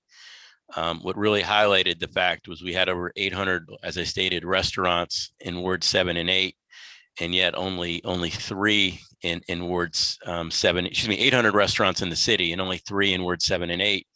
And then, over 611 alcohol streeteries and only 1 streetery in Ward 7 or 8, which is obviously in Ward 8. and then only 3 grocery stores. And you look at other wards that have, a lot more. And so if we're going to talk about access to healthy foods, getting out of this food desert issue, this is really, really critical, because if you don't have any restaurants to eat at, you don't have any grocery stores to shop at, it really, for those residents in Ward 7 and 8, it's obviously, when looking at an equality issue, for all 8 wards, we clearly don't have it in 7 and 8. We need to do what we can to address this going forward, and not doing things the same way we always have. So specifically ABRA's role, though, because obviously there are other agencies that would help to administer this, namely DMPED. So what is ABRA's role, though, specifically? Well, ABRA's role is just kind of making people aware of what the law is, what the regulations, what you can do, what you can't do. Obviously, in the Reopen DC bill, I don't want to get too off the field, but obviously there's a provision in the Ward 7. There's a provision there that would help attract grocery stores to Ward 7 and 8, where if you open up in Ward 7 or 8, then you could go to Wards 1 through 6. The information we have and what we've seen, it clearly will work. Obviously, we'll work with the council in terms of addressing concerns there. But in terms of our role, Director, because we obviously have the hearing already, but in terms of the information that you have that suggests that it will clearly work, I think that's what you said. It'll clearly work. What type of information is that specifically? Where do you all get that information from? Well, I think the information we have is that grocery stores are interested in going to 7 and 8, and that the provision of allowing grocery stores to go to 7 and 8, I think in addition to going 7 and 8, the second license they could get in Wards 1 through 6, I think some grocery store chains are already looking at going to 7 and 8 and already looking at locations in Wards 1 through 6. So they're already picking out where they would go in 7 and 8 and then go in Wards 1 through 6. Obviously, I think one of the issues that the committee asked, which I think is a good question, is the 6-month period, that you'd have to be open in Ward 7 and 8 before you could go to another ward. Okay. And do you have information about whether the interest that the establishments or the supermarkets would want to locate in Ward 7 and 8 is tied directly to the ability to have a which license is it for spirits? Class A grocery store. Is it tied directly to their ability to be eligible for a Class A license? Yeah, I can't say that. I don't know for sure. I mean, I think they may have interest for other reasons. I don't want to speculate, why. I just know that there's interest in this license. I don't want to speculate whether they would come or not come because of this. Okay. But you have, from the establishments of some other agency, or perhaps you do understand specifically that there is interest in these establishments seeking and securing Class A licenses. That is correct. Okay, and DMPED would probably be the better place to pose some of the other questions. Would you agree? I 100% agree. Okay, all right. Give me one moment. If you'll give me a brief indulgence before we wrap up.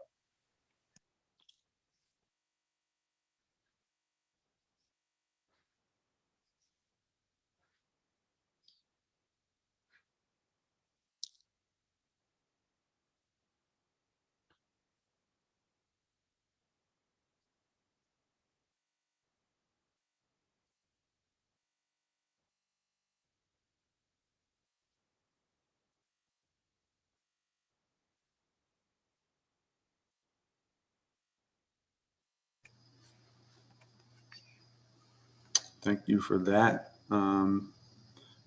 Director, I don't have any additional questions at this time, and I may have some follow-up for you, which we'll do electronically. Is there anything else that you would like to add to the record before we adjourn? No, I just wanted to thank you and your staff. Yeah, as you know, you have an excellent staff, and we really appreciate the opportunity to work with you on these issues. And I look forward to following up with you in terms of the questions that both you and Councilmember Pinto had. So thank you with that, and we'll follow up with you on a number of these issues you've asked about. I appreciate it. You all have always been good with your follow-up, and I appreciate your and your team's dedicated service throughout this pandemic. More broadly, you all are one of those agencies that we highlight, and I think it's evidenced by some of the awards you've gotten recently for your leadership and the support of your team. But I think during the pandemic, in particular, you all have been really on top of your games and active in your work to make sure that businesses could stay open throughout this pandemic. And so we look forward to continuing to work with you all and hearing if there are any new ideas, any new innovations that you all have that might help to support businesses and workers in the District of Columbia who are trying to recover from this pandemic. This marks the end of today's budget oversight hearing. The Committee on Business and Economic Development will convene again on Monday, June 14, 2021 at 9 a.m. For our next budget oversight hearing on the Department of For-Hire Vehicles, the Department of Insurance, Securities and Banking, and the Department of Small and Local Business Development. The time is now 3:25 p.m. and this hearing is adjourned. Thank you to all the witnesses.